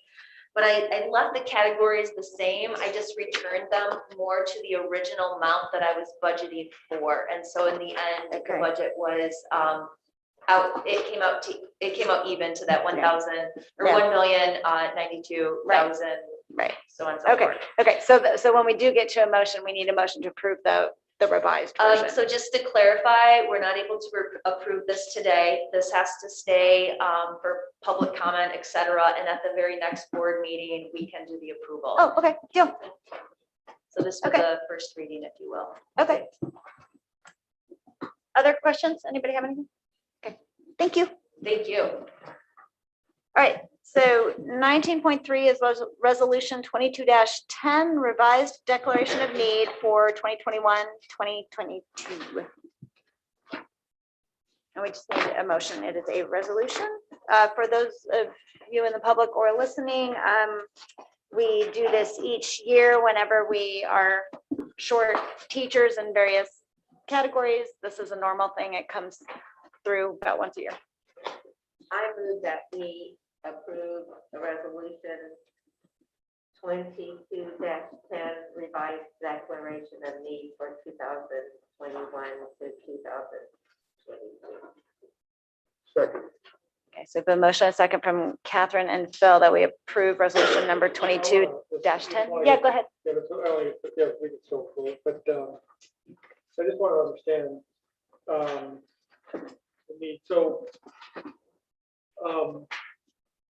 what I understood was that we were able to get teachers, and we're not seeing a supply issue. Is that true? It is true. If you'll notice in the details, it's for teachers who may not have their updated CLAD authorization. So it's like when we might need an exception, or for instance, I'm just going to give a hypothetical when we're doing creative pathway work and we need someone who's working on a credential to work in an area that's related, but they're in progress. So we also have, and I don't want to speak specifically off recollection, but we have some people working on limited assignment where we have an approval for them to do something elective related. So these are the requests.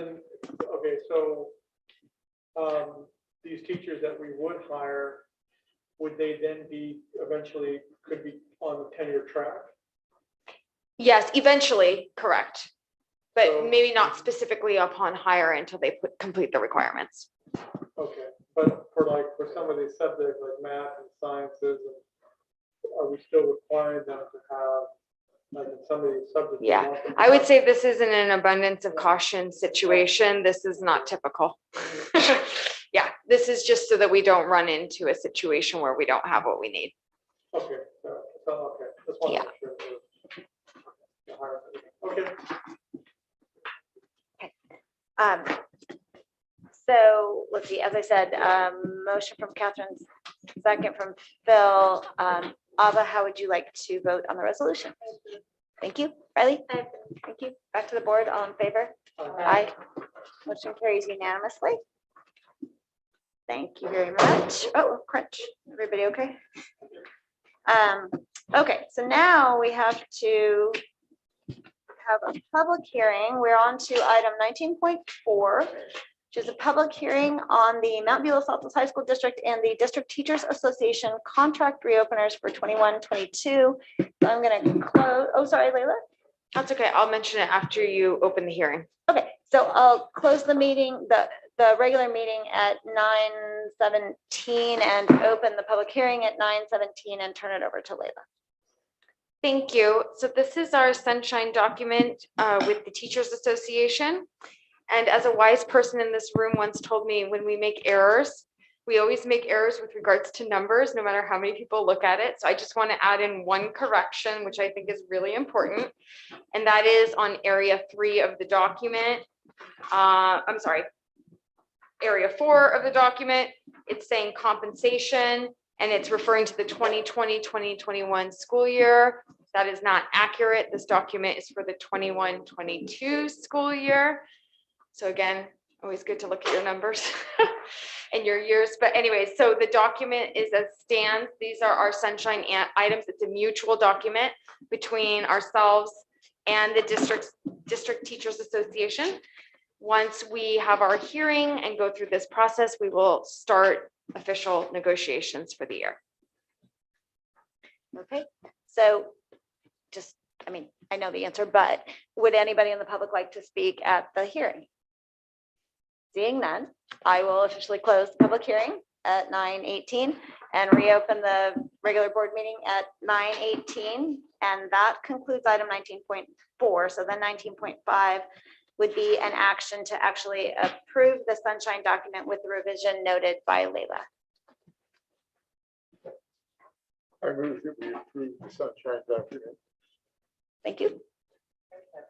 Okay, I've got a motion from Phil and a second from Debbie that we approve the Mount Beulah Southwest High School District and District Teachers Association contract reopeners for 21-22. Ava, how would you like to vote? Thank you. Riley? Thank you. And to the board, all in favor? Aye. Motion carries unanimously. Thank you for your work on this, Leila, and to your team. Okay, item 19.6 is board meeting dates for the upcoming year. And I think I'll turn this over to Dr. Meyer. What you have before you are the proposed dates that are from January through December 2022. And the dates are here for your information. And we will be bringing this back. This is for information. So you may look at them and see how they fit in with the rest of your world. And certainly I do want to note a couple of things in the months where we have 1 or 2 weeks off. Typically you will see that there is one board meeting in those months. And then we do also have on the calendar some holidays, just so you are aware of how they interact. Yeah, and just so you know, I did actually already send Dr. Meyer a note suggesting that maybe we not meet on Valentine's Day. I think all of the significant others and spouses of everybody in the room would appreciate us not meeting on that Monday. Or start early enough to get out of here in order to get home. But anyway, so perhaps that one could move to the 15th instead of the 14th. If we could do a Tuesday on that. Beyond that, I kind of had to wrap my head around some of the gaps, as I said, Nellie, in the email. But anyway, so again, this is information. You're welcome to take it home, check it. If you know you have concerns now, you can let us know, but we'll bring it back. Okay. Okay, so 19.7 is so the Santa Clara County Committee on Reorganization is the crew who decides, you know, if there's a pocket of homes that's oddly located adjacent to 2 different districts, and you know, they can submit a petition to this group to belong to the other district. That would be one example. You know, if you've got a major street running through and that they're having to cross, those kinds of things. They also handle trustee areas, with a lot of districts submitting information on that at the moment. So we have an election in front of us. I can make a couple of recommendations if you want me to. You've all had a chance to read the packet. If you have thoughts, I'd be happy to hear them. And then we just need to agree how we want to vote.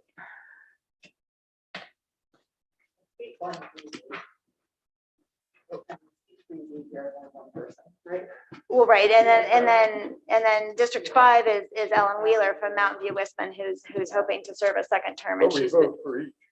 Right, we're gonna vote for all 3 districts, yeah. So now I guess I don't get that part on District 5, if. I know that, okay, so she's already in District 5, I guess I just don't quite understand how the districts are laid out. That's true, and I do not have a map of that I can show you. I'm sorry. Other than to let you know that Ellen is here. Right, I know, and then, this other guy is just running it against your particular seat. Right. With regard to District 1, Denise Ramon Herrera is the incumbent. I've got various friends serving on this committee, and they've all thought that she's done a great job. She's a retired longtime executive assistant to a superintendent in the county, knows her stuff. They've appreciated the longevity on the committee. They didn't see any reason to unseat her. That said, Peter Neumer reached out. He's with Los Gatos Union Elementary District. He reached out to me directly saying, hey, I'm running. And it was a nice exchange. I don't know him personally. But I would find it just to defer to your recommendation. great. I'd probably recommend Denise just because I think the folks she's got the longevity on the committee, and it is kind of a complex set of operations. And James? Okay, so we just need a motion then. Okay, you go ahead and make the motion. I move that for seat 1, we elect Denise Ramon Herrera, and for seat 3, James Van Reno, and seat 5, Don Wheeler.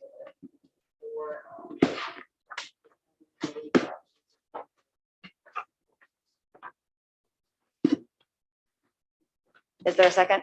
I second, although, should we change it from seat to district?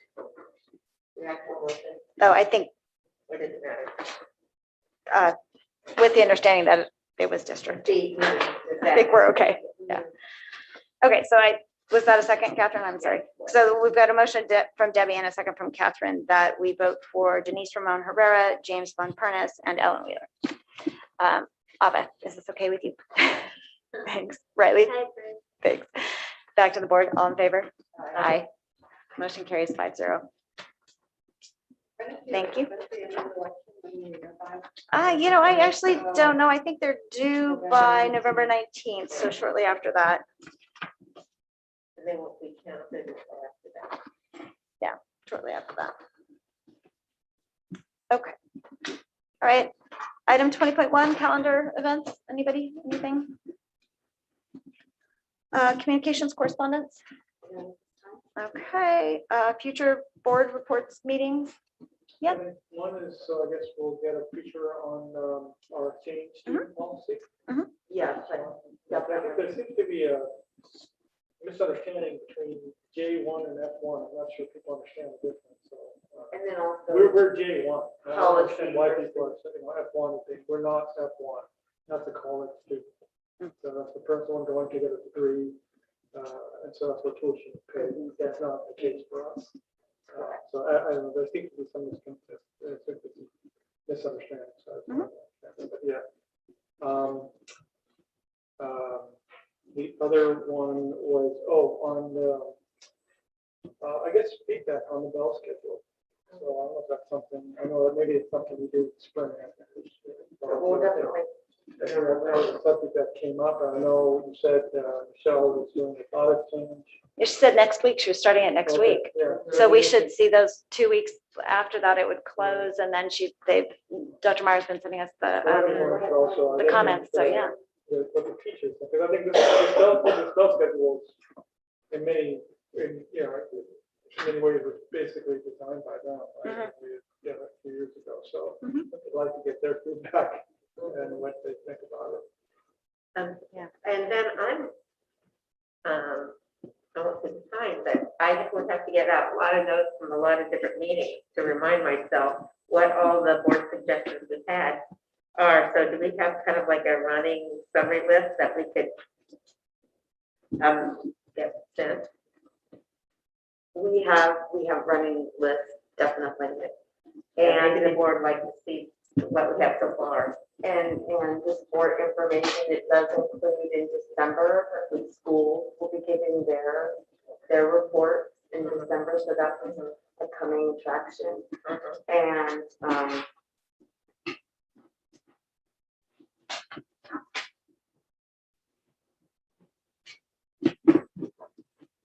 yeah. Standard adult schedule, anything? Great. Okay. The next meeting is in December, so I think we say happy Thanksgiving to everybody, and we'll see some of us down in San Diego for the annual conference, which is crazy to think that that's only a few weeks out as well. And, oh, that's right, Veterans Day, come back Friday. Friday the 12th. Okay, all right, so I take a motion to adjourn. I move to adjourn. Okay, we've got a motion from Catherine, a second from Debbie to adjourn the meeting. Ava, how would you like to vote? Thank you, Riley. Thank you. Back to the board, all in favor? Aye. Motion carries 5-0. That was a full